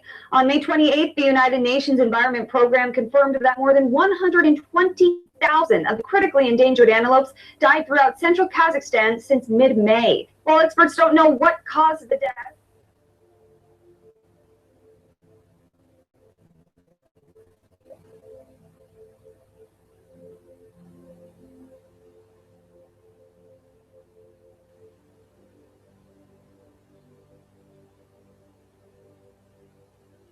a lot of people are talking about today that terrifying bounce house incident on Fort Lauderdale Beach. Right now, 3 kids are still recovering after the bounce house was thrown into the air after a water spout came ashore. Fort Lauderdale Beach was packed for the holiday. Cell phones rolled as a waterspout spun ashore, but no one could have imagined what happened next. It was very crazy. I never saw anything like that in my life. I never saw a tornado just hit as well. It just blew my mind. I never seen nothing like it in my life, and ever before. But like I said, this is an act of Mother Nature, something that could not be prevented. Some amazing footage now that shows the awesome power of Mother Nature. That's St. Gerard Mount Carmel Church in Grand Isle, Maine. This isn't the first time the church has been hit. It was also damaged in 2007 by a lightning strike. Those devastating floods in Texas, a deluge of historic proportions that has already killed at least 14 people across the state. And it hard hit Houston. The devastation is measured in miles. Entire neighborhoods underwater. Across Texas, the deluge seemingly biblical in scope. As we come on the air tonight, those states of emergency in Texas and Oklahoma, and just look at this behind me tonight. This is Houston, Just one of the flooded highways there, cars just left stranded, the headlights on. And tonight, at least 15 dead, and now new storms hitting this evening all the way up to Michigan. We have stunning images coming in at this hour. Houston underwater, the nation's 4th largest city, crippled. In El Blanco, Texas, this SUV flipped, the driver incredibly escaping and is okay tonight. More than 60 reported tornadoes since Saturday, this one in Sherman, Texas. The governor of this state says this is the worst flooding Texas has ever seen. The relentless assault of severe weather pummeling Texas intensified Monday. Overnight in Houston, powerful thunderstorms led the National Weather Service to declare a flash flood emergency and forced officials to shut down schools Tuesday. Fans and players at the Houston Rockets game overnight stranded for hours. I can't go nowhere, so this is the highest flood that we've ever had in recorded history in the state of Texas. I had the opportunity to observe firsthand what the devastation looks like. And you cannot candy coat it. It's absolutely massive. There was severe weather in Nevada Friday. A twister tore through the town of Hawthorne, about 140 miles southeast of Reno. Some homes and businesses were damaged. Electricity was knocked out for a time. Now, as you indicated, this wild weather has caused a lot of headaches in a lot of different areas around here in several counties. Watch as this U.S. Senate office building camera captures lightning striking near the U.S. Capitol.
With all that torrential rain, lightning, that is New York's One World Trade Center getting struck.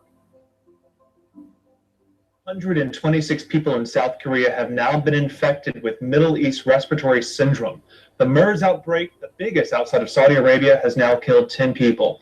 That's where a UN official today told us that they believe the government was caught completely off guard by this virus. Closing close to 2,800 schools. Nearly 4,000 people have been quarantined. Some offices are even installing thermal imaging cameras to detect symptoms. It's a wake-up call to everyone, because if it can go to South Korea, it can be transmitted to other countries.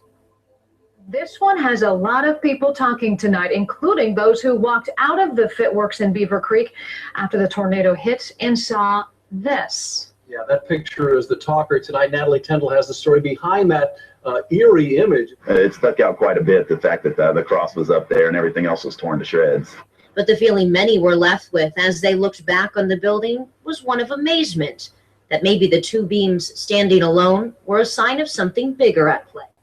As we were running back there, the roof literally came up and back down. Fixtures came down. I mean, dust, drywall, busted holes in the top of the building. Water started pouring out. The coolest part of the entire part is that this cross stands, and being a Christian man myself, it was just, you know, I can't put it into any better words than, you know, I mean, it was miraculous. It's pretty cool.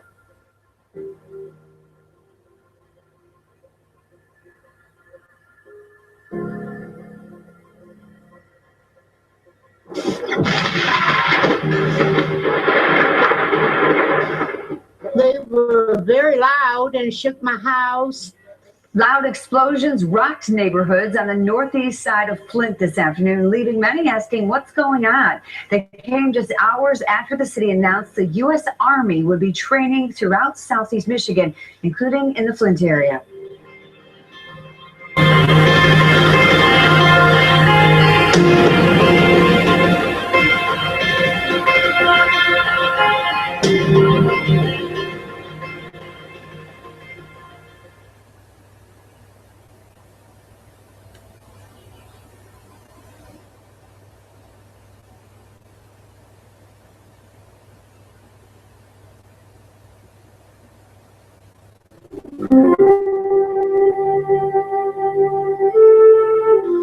Hello, my name is Patrick Heron, author of Return of the Antichrist and the New World Order, and also the Nephilim and the Pyramid of the Apocalypse. And I'm here this evening to speak to you about a topic which might be a little bit controversial, and it's entitled, Is the USA in End Times Prophecy? Many authors and teachers say that the United States is not mentioned at all in Bible prophecy and will not be involved. In fact, there are some teachers and preachers saying that not only is the United States not involved, but Europe's not involved, and the whole book of Revelation is only to do with Israel and the countries surrounding it, the Arab or Muslim countries that surround Israel. Now, I will contend that this is not correct. And what I'm going to do here tonight, please God, by the grace of God and the mercy of God, is open up the scriptures in chapters, Revelation chapter 17 and 18, to see the clues that are hidden in there regarding a great city that is mentioned, which is called Mystery Babylon. So it is the glory of God to conceal a thing and the honor of kings to search it out. So we are going to search this out tonight to see if perhaps the United States maybe is mentioned in prophecy, not just in the book of Revelation, but in Old Testament prophecies as well. So it talks about this great city in Revelation chapter 17 and 18. I'm not going to read all these two chapters to you. I would suggest that you study them yourself, but I'm going to be plucking out pertinent verses to illuminate my thesis and provide the evidence before you, and you can come to your own conclusion as to whether I'm correct in my assumptions or no. Now this is talking about a great city called Mystery Babylon, and it says, Revelation chapter 17 verses 3, 5 and 6, so he, talking about the angel speaking to John, and this is John writing, John the Revelator, said, so he carried me away in the spirit into the wilderness, and I saw a woman sit upon a scarlet-coloured beast, full of names of blasphemy, having 7 heads and 10 horns. And upon her forehead was a name written, Mystery Babylon, the Great, the mother of harlots and abominations of the earth. And she is described as having a golden cup in her hand. Now, this is very peculiar language, colourful, figurative, metaphorical language indeed. But, you know, even parables have a literal interpretation. So all these metaphors and figures of speech mean something. It's up to us to try and ferret out the truths as to what they mean and present them in plain speech. Now, we're going to get in talking about this city called Mystery Babylon the Great, the mother of harlots. Another place it's called the mother of prostitutes, or the whore of Babylon in the King James Version. And it's going to provide us with a lot of clues in here. Now, these clues are a little bit like the clues we used to get in comic books when we were kids. You remember we would get a comic book and there would be a drawing in there of perhaps a farmer's house with a barn and farm implements and tractors and various things. And we would be told there are 10 chickens hidden in this picture in here, disguised in the drawings. Now you've got to go and find the 10 chickens. So you're a kid and you're looking at it and you scrutinize and you see there's a cock of hay there, and whoa, there's a little chicken disguised in the cock of hay. Then you look over at the wheel of the tractor and there's another chicken in the wheel of the tractor. Then you look up at the chimney on the farmhouse, and lo and behold, there's a chicken hidden in the drawing of the chimney, and there's another one over in the field out the back. So you keep going, and then you can count 1, 2, 3, 4, 5, 6, 7, 8, 9, 10 chickens hidden in that picture. Well, the clues that are disguised in Revelation chapter 17 and 18 are a little bit like that. So what we are going to do is go through these verses. I will present them to you as clues, and at the end, then we will summarize all the clues, and then you can come to your own decision as to what you think this great mystery Babylon, the mother of harlots and abominations of the earth, is. So, the angel said to John when he saw this incredible vision of a woman decked in harlot riding on a beast with 7 heads and 10 horns, what does all this mean? And it says, the angel said unto me, wherefore or why didst thou marvel? I will tell thee the mystery of the woman and the beast that carries her, which hath 7 heads and 10 horns. So the spirit, the angel who was showing John this vision, says to him plainly, well, why are you astonished? I'm now going to explain to you what this vision means. So it's not left up to us, to me or to you or to any other people, to put their private interpretation on it as to what this mystery Babylon is. So we go to Revelation chapter 17, verses 15 and 18 for the first clues that we are going to look for. And there are 3 clues hidden in this particular verse here, okay? And he, the spirit, the angel, said unto me, said unto John, the waters which you saw, where the prostitute sits, are peoples and multitudes and nations and tongues. That's one clue. And the woman which you saw is that great city which reigns over the kings of the earth. So the woman which you saw is a great city. Clue number 1, which reigns over the kings of the earth. That's another clue. So we've 3 clues there in total. So the first thing it says here is that mystery Babylon, the harlot, the great prostitute, the mother of abominations, is a great city. Okay, it's a great city. And this is mentioned no less than 8 times, I believe, in these verses, that it says that this mystery Babylon is a great city. For instance, in Revelation 18:21, it says, with such violence the great city of Babylon will be thrown down. So again, it says the great city of Babylon. You know what a city is? It's a city. It's not a country. It's not some Arab empire. It's not a group of Arab countries together or anything else. It is a city. And it says this also in Revelation chapter 18, verses 10, 16, 18, and 19. So the first thing we have to get in our heads is that this is a great and powerful city. And by the way, if we are in the end times, as I think we are, and if we are on the cusp of the gathering together, the coming of Jesus Christ, the rapture of the church, then this great, powerful, modern city, great in power and influence today, must be in existence today. It's not going to spring up overnight. So it's a great city, we're told several times in these 2 chapters. So let's go back to the first verse that I quoted to you. It says, he said unto me, the waters which you saw where the prostitute sits are peoples, multitudes, nations, and tongues.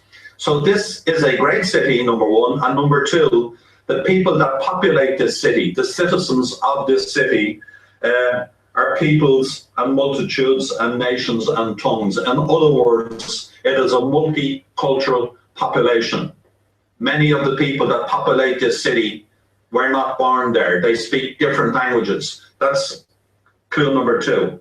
And the woman which you saw is that great city which reigns over the kings of the earth. This city reigns over the kings of the earth. And when it's talking about the kings of the earth, the kings here are rulers. And this is referring to the Antichrist and the people that are going to rule with him when he appears and shows up on this earth. I covered this in previous chapters in my book. I will not be getting into it now. But there are 10 other rulers that are going to reign with the Antichrist and are going to rule with him from this great city.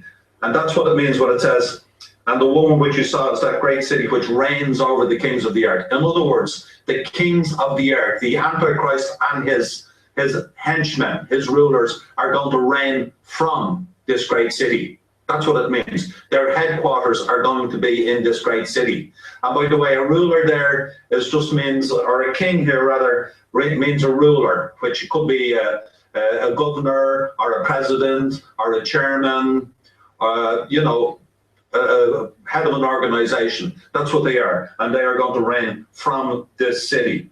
Okay, so then we jump into the next clues, which it goes into in Revelation chapter 17, talking about this great city, and we're jumping into the future here, where it says, and the 10 horns, and these are 10 rulers, which are the 10 horns of the beast. He has 7 heads and 10 horns, according to John, the Antichrist. And again, I'm not going to get into that here. It says, the 10 rulers which you saw upon the beast, these shall hate the prostitute. They're going to hate the city, and shall make her desolate and naked, and shall eat her flesh and burn her with fire. It tells us 4 different times in these chapters that these rulers eventually are going to hate the city, are going to burn her with fire. In fact, it says in another verse, and the mighty angel took up a stone like a great millstone and cast it into the sea, saying, thus with violence shall the great city Babylon be thrown down, and shall be found no more at all. Now, I believe this is referring to the end of the Great Tribulation, where it talks about a great battle at Armageddon, and it talks about John the Revelator. He says he saw flashes of lightning, he heard peals of thunder, rumblings, and a huge earthquake. And then he said he saw all the cities of the nations fall down. Now, again, I get into this in the latter end of my book, where I talk about Armageddon being a nuclear strike, and where the flashes of lightning, the peals of thunder, the rumblings are John in his own language. He couldn't understand, or he didn't have a vocabulary to say missiles or bombs or nuclear strikes or explosions. So he described them as flashes of lightning, peals of thunder, rumblings. And then he said, the clue to that, it says all the cities of the nations fell down at the same time. I believe he's describing a nuclear strike. So the final end of this city is it's going to be nuked. It's going to be burned with fire. And that's what these rulers are going to do. And therefore it says, her plagues shall come in one day, death and mourning and famine, and she shall be utterly burned with fire, for strong is the Lord God who judges her. And the kings of the earth who have committed fornication and lived deliciously with her shall bewail her and lament her when they shall see the smoke of her burning. So it says the kings, the rulers of the world, lived deliciously with her. That means they waxed rich through the abundance of her delicacies. So we're talking about a very, very rich city here, and the kings of the earth waxed rich by doing business with this great city. And when this city is burned up, and these are more clues coming up here, it says, standing afar off for fear of her torment, saying, alas, alas, that great city Babylon, that mighty city, for in 1 hour is thy judgment come. And then it says, the merchants, which were made rich by her, that's another clue, shall stand afar off for fear of her torment, weeping and wailing, and cried when they saw the smoke of her burning, saying, what city is like unto this great city? We're told, as I say, 4 times that this is going to be burned with fire. So I believe that that's a nuclear strike. And it goes on to say, the merchants of the earth are waxed rich through the abundance of her delicacies. Again, it talks about merchants, businessmen, entrepreneurs being made rich through the abundance of her delicacies, the huge wealth that's generated in the cities. And it says, and the merchant of the earth shall weep and mourn over her, for no man buys their merchandise anymore. And then it gives you a list of the merchandise that could be bought in this great city. And it says, excuse me, the merchandise of gold and silver and precious stones and pearls, fine linen, purple, silk and scarlet, all fine wood, all manner of vessels of ivory, and all manner of vessels, most precious wood and brass, iron and marble, and cinnamon and odors and ointments and frankincense and wine and oil and fine flour and wheat and beasts and sheep and horses and chariots and slaves and the souls of men. Now, why is it giving you this huge long list here? What it is telling us here, I believe, what the Spirit, the Holy Spirit is trying to show to us is you could buy anything in this great city. Everything is for sale that anybody could want to buy is for sale in this great city. And the merchants of the earth, the entrepreneurs, the businessmen, the brokers, the dealers, the bankers, all have become exceedingly rich by dealing in this city, and you could buy anything there. Even it says you could buy the souls of men, which is not too incredible today, seeing as that there is sex slavery all over the world, and not just, but and also regular slavery, where we have kids working in sweatshops all over the third world, you know, producing goods to be sold in the Western Hemisphere, in Europe, and in richer countries in the United States. Like, well, I better not mention any names. And it says, the merchants of these things which were made rich by her, another clue, shall stand afar off, saying, alas, alas, that great city that was clothed in fine linen and purple and scarlet, and decked with gold and precious stones and pearls. For in 1 hour so great riches has come to naught. And every shipmaster, another clue there, and all the company in ships and sailors, and as many as trade by sea, another clue there, stood afar off and cried when they saw the smoke of her burning, saying, alas, at last, that great city, wherein were made rich all that had ships in the sea, by reason of her costliness, for in 1 hour is she made desolate. And all these verses are in Revelation chapter 8, verses 3, 11 to 13, 15 to 19. So, the point the Spirit is making here, I believe, is that this city is a center for world trade. In Jeremiah, in the Old Testament, in chapters 50 and 51 of that fantastic book, we have a lot more prophecies regarding Babylon and also the country of the Babylonians. Now, we know that these prophecies in Jeremiah 50 and 51 are referring to the same period and the same city, Babylon, because no less than 13 times in these two chapters it refers to this time period as being verses 50, chapter 50, verse 15, for instance, in Jeremiah says, since this is the vengeance of the Lord. And in 51:6, it is the time of the Lord's vengeance. Wherever you see it talks about the day of vengeance, the Lord's vengeance, it was referring to the day of wrath, the great tribulation, the day of his burning anger, the day of Jacob's trouble, and the Lord's day, the great and terrible day of the Lord, the cruel day with wrath and fierce anger, or what we call, as I say, the great tribulation. All these expressions are all related to the one period of time we call the great tribulation. But as I say, it's also referred to as the day of Jacob's trouble, which ties in this period with the Jews, not with the Church of God, not with the Ecclesia, the called out body of Christ. It is to do with the Jews, nothing to do with the Church of God. But as I say, Jeremiah chapter 50 and 51, no less than 13 references saying that this is pertaining to the day of vengeance and to the time of the Lord's vengeance. And it's talking about Babylon. And here's some more clues referring to it. And you can read these chapters for yourself because it has a lot to say regarding this great city. Even if Babylon reaches the sky and fortifies her lofty strongholds, I will send destroyers against her, declares the Lord. So this city reaches to the sky and fortifies her lofty strongholds. And then it says in Jeremiah chapter 50, verse 15, she surrenders, her towers fall, her walls are torn down, since this is the vengeance of the Lord. So this city has high towers, lofty strongholds that reach to the sky, and her towers are torn down.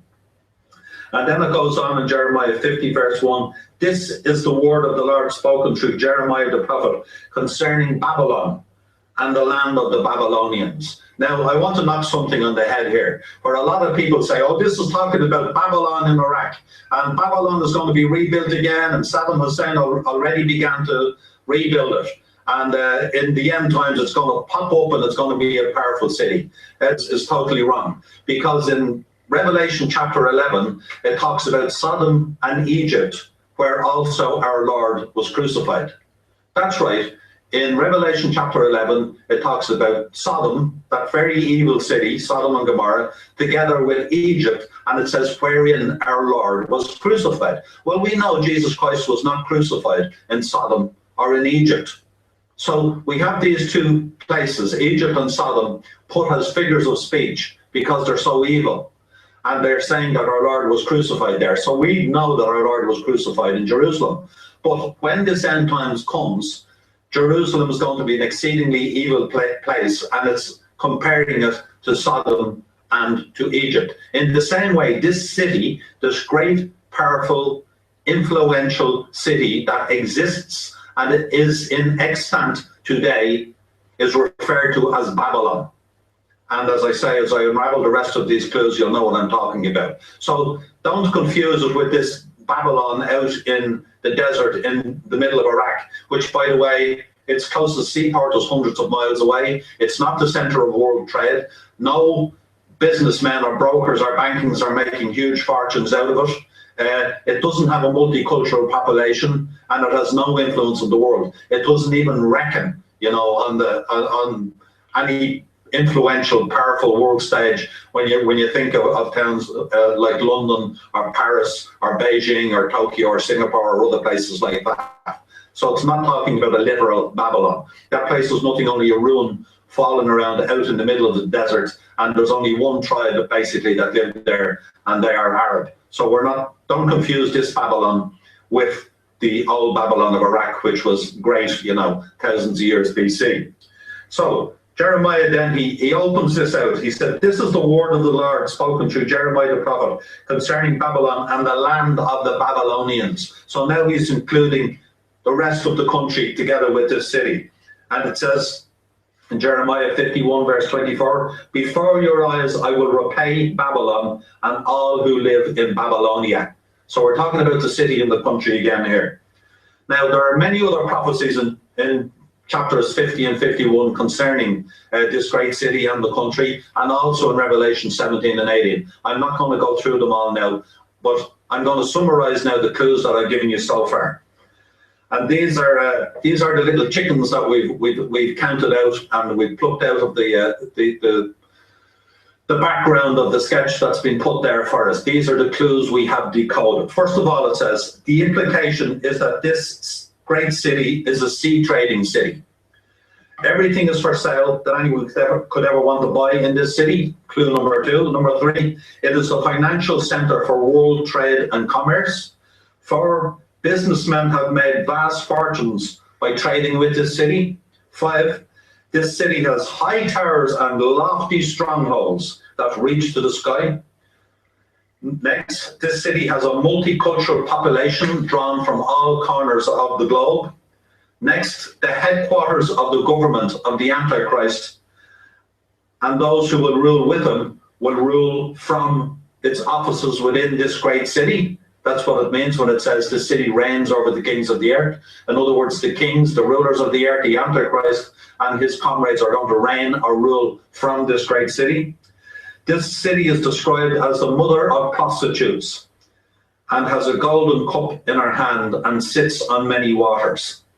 And this city is an evil city. All manner of sin and godlessness will operate there. And finally, it describes the abundance of her delicacies and suggests that this city and country is possibly the wealthiest and most comfortable and richest country that possibly we ever saw in the history of the world. So let's go through those again, and we will try and put together all the clues and make a decision as to what this city is. It says the implication is that this great city is a sea trading city. So it's on the sea, it has a huge harbor, ships are coming and going, unloading their cargoes, importing stuff from all around the world and sending other ships all over the world to distribute the cargo. Everything is for sale that anyone could ever want to buy in this city. Well, where is the center for world trade and for world commerce? It is the financial center of world trade and commerce, and businessmen have made vast fortunes by trading this city. So we all know, ladies and gentlemen, and I think you probably come to the conclusion that I have when you're talking about this place, that we're talking about New York City, right? Wall Street is the center of commerce, not only for America, but for the whole world. And the Dow Jones is the index by which all other financial markets take their lead.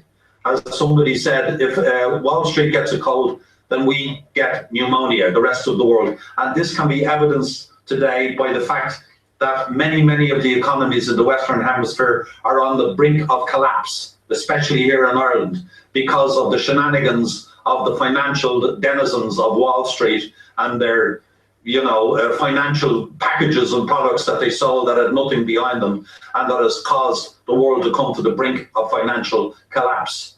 And this is the rider on the black horse, by the way, when it talks about the 4 horsemen of the apocalypse. It talks about the rider on the black horse, and he's got his scales in his hand, and he says 3 quarts of barley for a day's wages, and a handful of wheat for a day's work, and do not hurt the oil and the wine. Well, black biblically always denotes scarcity, and bread by weight always denotes scarcity. So when you have the rider on the black horse saying 3 quarts of barley and 1 quart or 1 handful of wheat for a day's wages, what that is a metaphor for is economic collapse, financial collapse, and worldwide famine.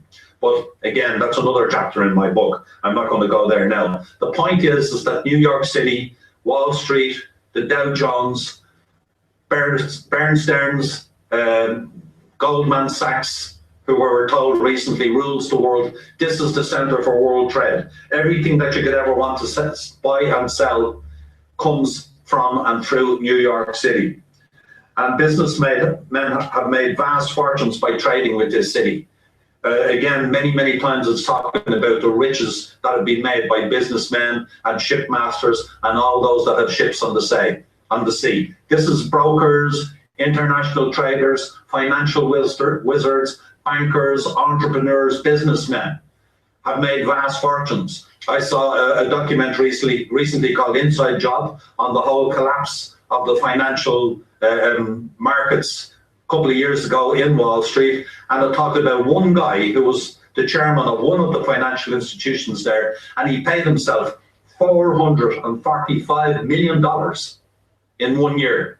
Other guys were paying themselves $300 million a year, $250 million a year, $100 million a year. So this is what these clues, I believe, are describing. They're describing Wall Street. It says, the city has high towers and lofty strongholds that reach to the sky. In fact, in the other prophecy in Jeremiah, it says, your towers will fall. Well, we've already had twin towers falling in New York City. Surely this is a recognizable clue or sign as to what city is talking about. And it says the city has a multicultural population drawn from all corners of the globe. That's what it means when it says this great city has a population of languages and tongues and peoples from all over the world. It's got a multicultural population. I read a few months ago that the population of Manhattan, the population of New York, 35% of the population of New York now was born outside the United States of America. And this is exactly what this prophecy is telling us about. And by the way, a lot of people always say that the Antichrist is going to come out of Europe because of the legs of iron in Daniel in Nebuchadnezzar's dream. Well, if you look at the population of the United States of America, roughly 300 million people, the vast majority of the ethnic origin of those people is in Europe. It's made up of Italians, British, French, Poles, various other people from all over Europe. So by association, the United States is associated with the old Roman Empire. But again, that's another day's work. I'm not going to get into that now. So when we're talking about the political structures that exist in the world today, does the United States and does New York City fit into these plans? Well, absolutely so, because as we said, the Antichrist and his rulers are going to reign from this city. This city reigns over the rulers. They're going to rule or reign from this great city. And when we hear new presidents and prime ministers and politicians of today speaking about the future, they always speak of a new world order. This new world order, they say, has to come if we're going to solve the problems of the world. We must all work together. And this is the way the world is heading. And when they talk about the new world order, the vehicle that they always mention for attaining this new world order is always the UN, the United Nations. And I believe the United Nations is the vehicle that they will use when they are setting up the new world order, which will be a one world government under the power or reigning power of this man when he comes along, called the Antichrist, or whom John refers to as the beast who ascends out of the abyss. And he's referred to as the beast from the abyss no less than 33 times in the book of Revelation. They are going to reign from this city. And if it's the UN is the template for the political organization that they're going to use, then where is the headquarters of the United Nations? It's in New York City. And many times the G7 and the G20, they do meet in other parts of the world, but very often for their most important meetings, they meet in the United Nations building in New York City. In fact, several months ago, earlier this year, I saw a meeting of the G20 in the UN buildings, and they were in a huge big room, and all the representatives of the politicians from the G20 were together for a photograph, a photo shoot, and a huge big carpet was right in front of all these people, and written across it was one world economy. So when you hear these politicians, and I know the former Prime Minister of Britain a couple of years ago referred to the New World Order no less than 9 times in a 20-minute speech. This is where we are headed, and I believe the United Nations is going to be the vehicle they will use to attain this one world order, and one world government and new world order, and their headquarters is in New York City. So I don't think there's any doubt as to what this city is that the Spirit is talking about.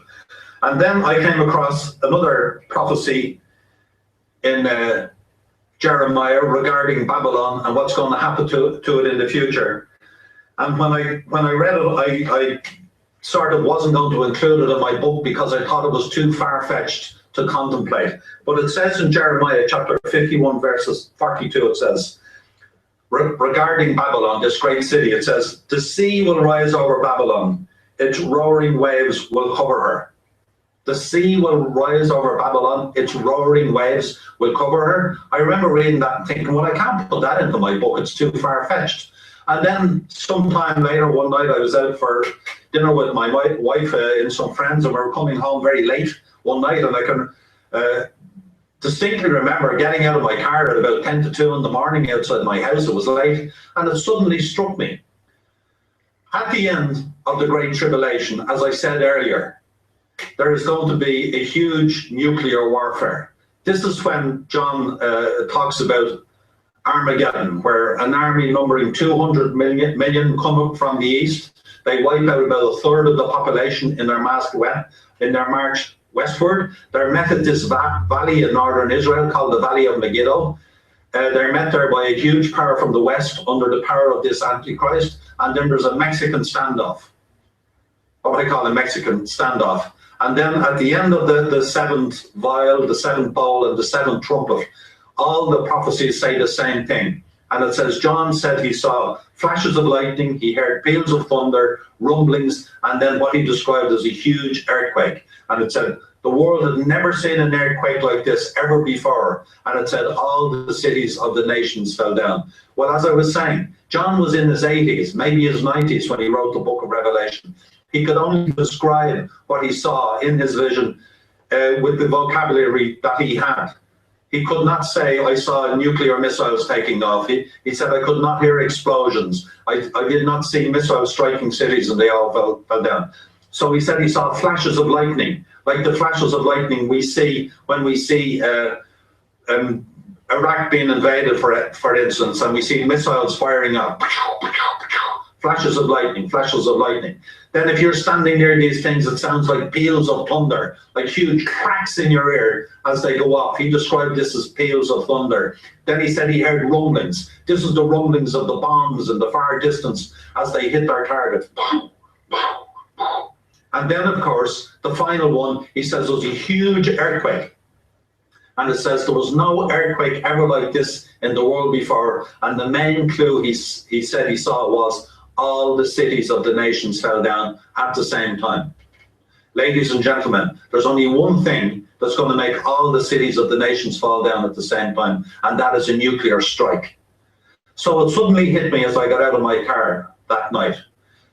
We've the huge standoff in the Valley of Megiddo in northern Israel, which is almost in the dead center of the world, between a huge power from the east, probably China, because they already have about 100 million in their army. There's 1.3 or 1.6 billion Chinese. They have no problem putting an army of 200 million together. Huge political and powerful military and financial armies from the West under the leadership of this man we call the Antichrist, or the beast from the abyss.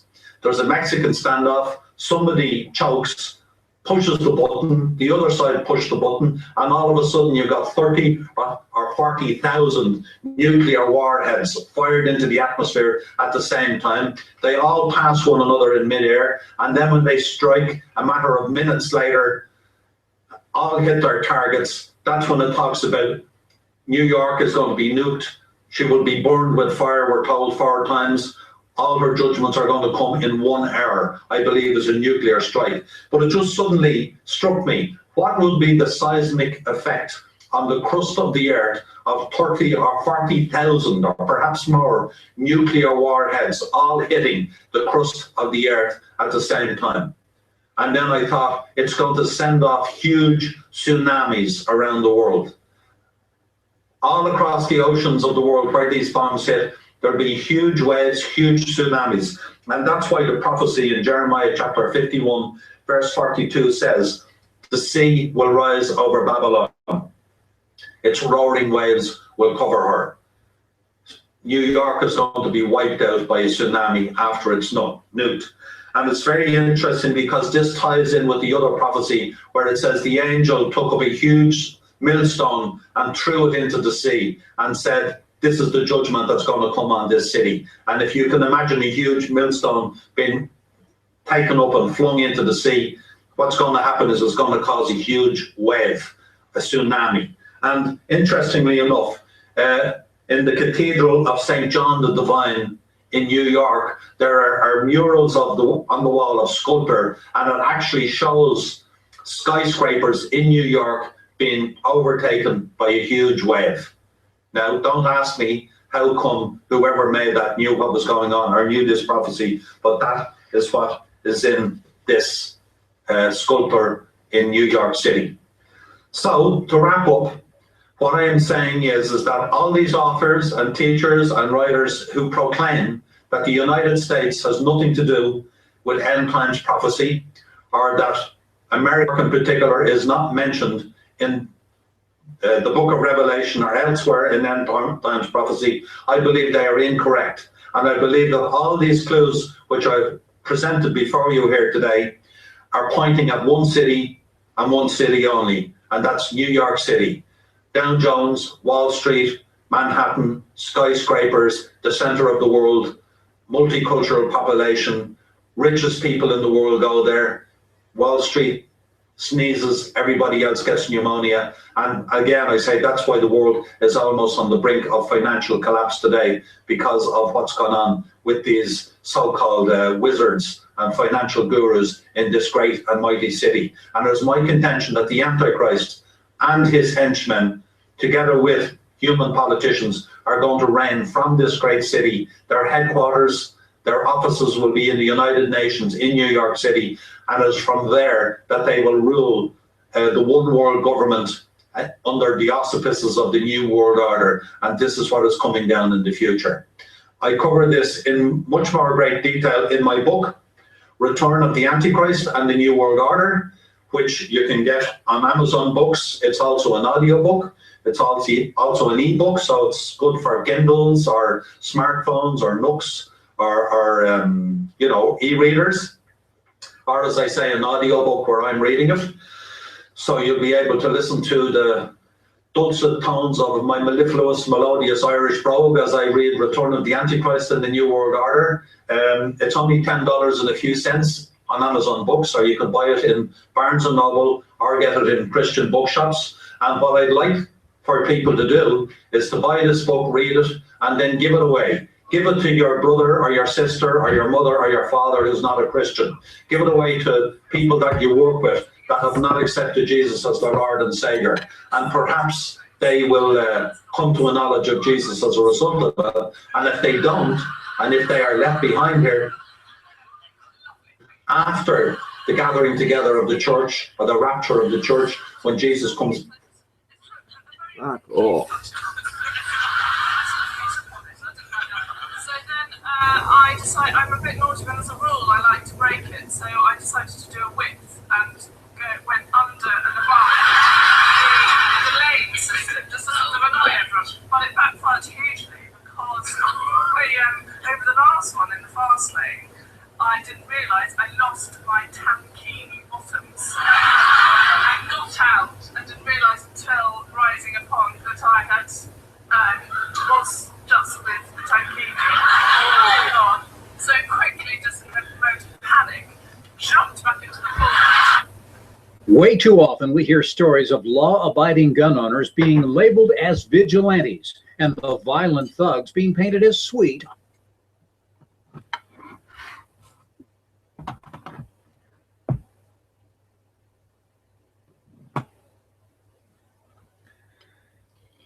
On August 12, 2014, at the Jacksonville International Airport, Michael Hoffman was arrested for trespassing on public property by officers from the Jacksonville Aviation Authority Police Department. Mr. Hoffman was singled out that day from thousands of other people who were on JAA property simply because he chose to peacefully exercise his First Amendment protected right to freedom of expression and freedom of speech. The Jacksonville Aviation Authority police officers incorrectly claimed that Jacksonville Aviation Authority property was private property, when it is in fact public property. The officers' ignorance of the legal status of the very government agency for which they are employed directly resulted in their negligent arrest of Mr. Hoffman. Any questions? Okay. At this time, I'm going to inform you that this is Jacksonville Aviation Authority private property. And right now, at this time, you're trespassing unless you have permission from the Jacksonville Aviation Authority to be here from the External Affairs Division. And I'm going to give you time to leave. If you do not, then you will be charged with trespassing. I got paperwork to get you here. This is an application for doing what you would like to do. It's through the Airport Authority. Yes, sir. Okay. We have certain procedures at the airport that they do. If you're wanting to protest or hold signs like you're doing, you have to get the permission of the Airport Authority because you are on private property. I'm going to give you a few minutes. I think she's already told you you're trespassing. Yes, sir, she did. Okay. So you are trespassing. I don't consent to any searches or seizures. You don't have to. We're going to search you. I understand that. I don't consent to any searches or seizures. You understand that? I understand that. You tell me what to do. Go ahead and turn around if you're going to put your hand behind your back. And may I ask what I'm under arrest for? Trespassing. Okay, thank you. After being warned. So, how do we know that the Jacksonville Aviation Authority is in fact a government agency and therefore its property is in fact public property? First, let's go to JAA's own website and click on About Jacksonville Aviation Authority, and then click on Overview. There we will find the following language. Overview. In May of 2001, the Florida State Legislature approved the restructuring of the Jacksonville Port Authority into two separate entities, the Jacksonville Aviation Authority and the Jacksonville Seaport Authority, effective October 1st, 2001.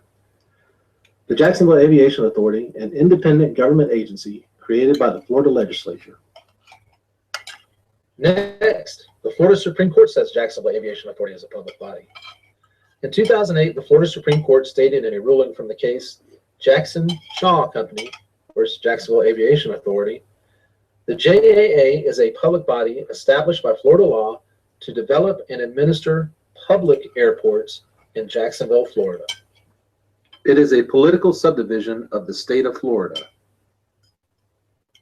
Next, let's hear what Elizabeth Hernandez Esquire, Assistant State Attorney at the Office of the State Attorney for the 4th Judicial Circuit, had to say at Mr. Hoffman's motion to dismiss hearing. The state is agreeing that JAA, the Jacksonville Aviation Authority, is a quasi-government entity. So their property that they own, we will concede that is property. Let me ask you one question. Is the state, I want to make sure I got this position correct. Is it the state's position that JAA is a quasi-governmental authority, but the piece of property that Mr. Hoffman was standing on the side of the roadway is public property? All of JAA property is going to be public property because they are quasi-government entities. However, it's public. Okay, but I can understand the rest of your argument. would you agree that the JAA, the airport, including what Mr. Hoffman runs, funds on? Yes. Well, there you have it. The Jacksonville Aviation Authority is unarguably a public body, and its property is unarguably public property. So, since Mr. Hoffman was arrested for trespassing on private property, case closed and charges dismissed, right? Wrong. As of the publishing of this video, 10 months have passed since the arrest, and thousands of tax dollars have been wasted on the senseless prosecution of Mr. Hoffman. During those 10 months, Mr. Hoffman was fired from his job, and he believes it was a direct consequence of his arrest. Judge Brent Shore has prohibited Mr. Hoffman from running his own trial. Judge Shore has also prohibited photography is not a crime from recording this trial, which has significant public interest due to the First Amendment issues. Now, as we head toward jury selection, the state of Florida has submitted motions to prohibit Mr. Hoffman from even speaking the words free speech or First Amendment in the courtroom. And it should come as no surprise that Judge Shore has approved these draconian motions. Now, let that sink in for a moment. The state of Florida, with the approval of Judge Shore, have silenced Mr. Hoffman's First Amendment rights by prohibiting him from even saying First Amendment or free speech.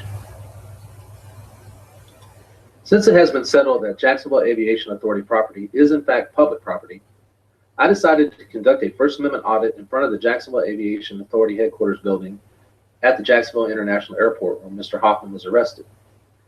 I was engaged in the same activity as Mr. Hoffman, standing on the public right-of-way, on public property, holding a sign, peacefully expressing my opinions. Can I help you today? What are you doing today? I'm just expressing my right to freedom of expression and freedom of speech. Okay. Okay, I know we've been through this before with another incident that we've had several months back. I'm kind of hard of hearing. I can't. We've been through this before. We've had an incident like this that happened. That it's going through the courts right now. The way it is, sir, okay.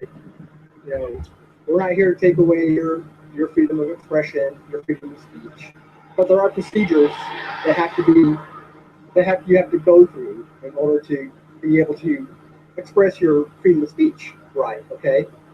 And the way that you do that is, over here at our administration building, you can make an appointment to speak with Deborah Braga, our legal advisor for the airport. And once you do that, you go, you get the necessary paperwork, and you go through the steps on being able to exercise your freedom of speech right.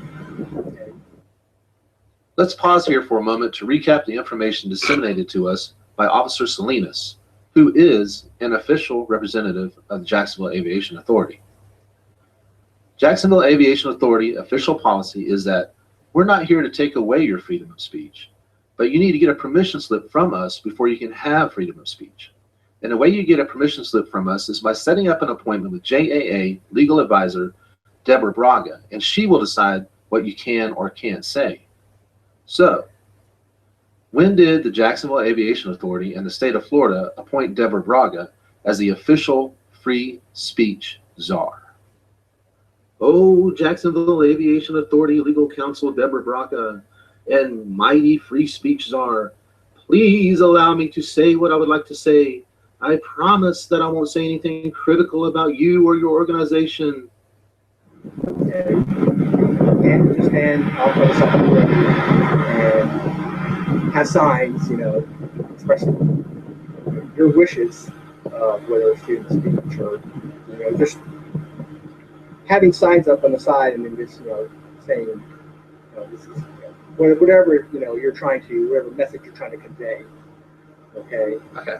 I'm not trying to be argumentative or anything. Okay. As far as I understand it, the court proceedings that you were talking about, they stated in court that it is public property out here. And it's my understanding that public property is, you know, you have a right to free speech on public property. And I'm not otherwise committing any kind of obstruction or interference or anything like that. I'm being peaceful. I'm just holding a sign that says freedom of speech and freedom of expression.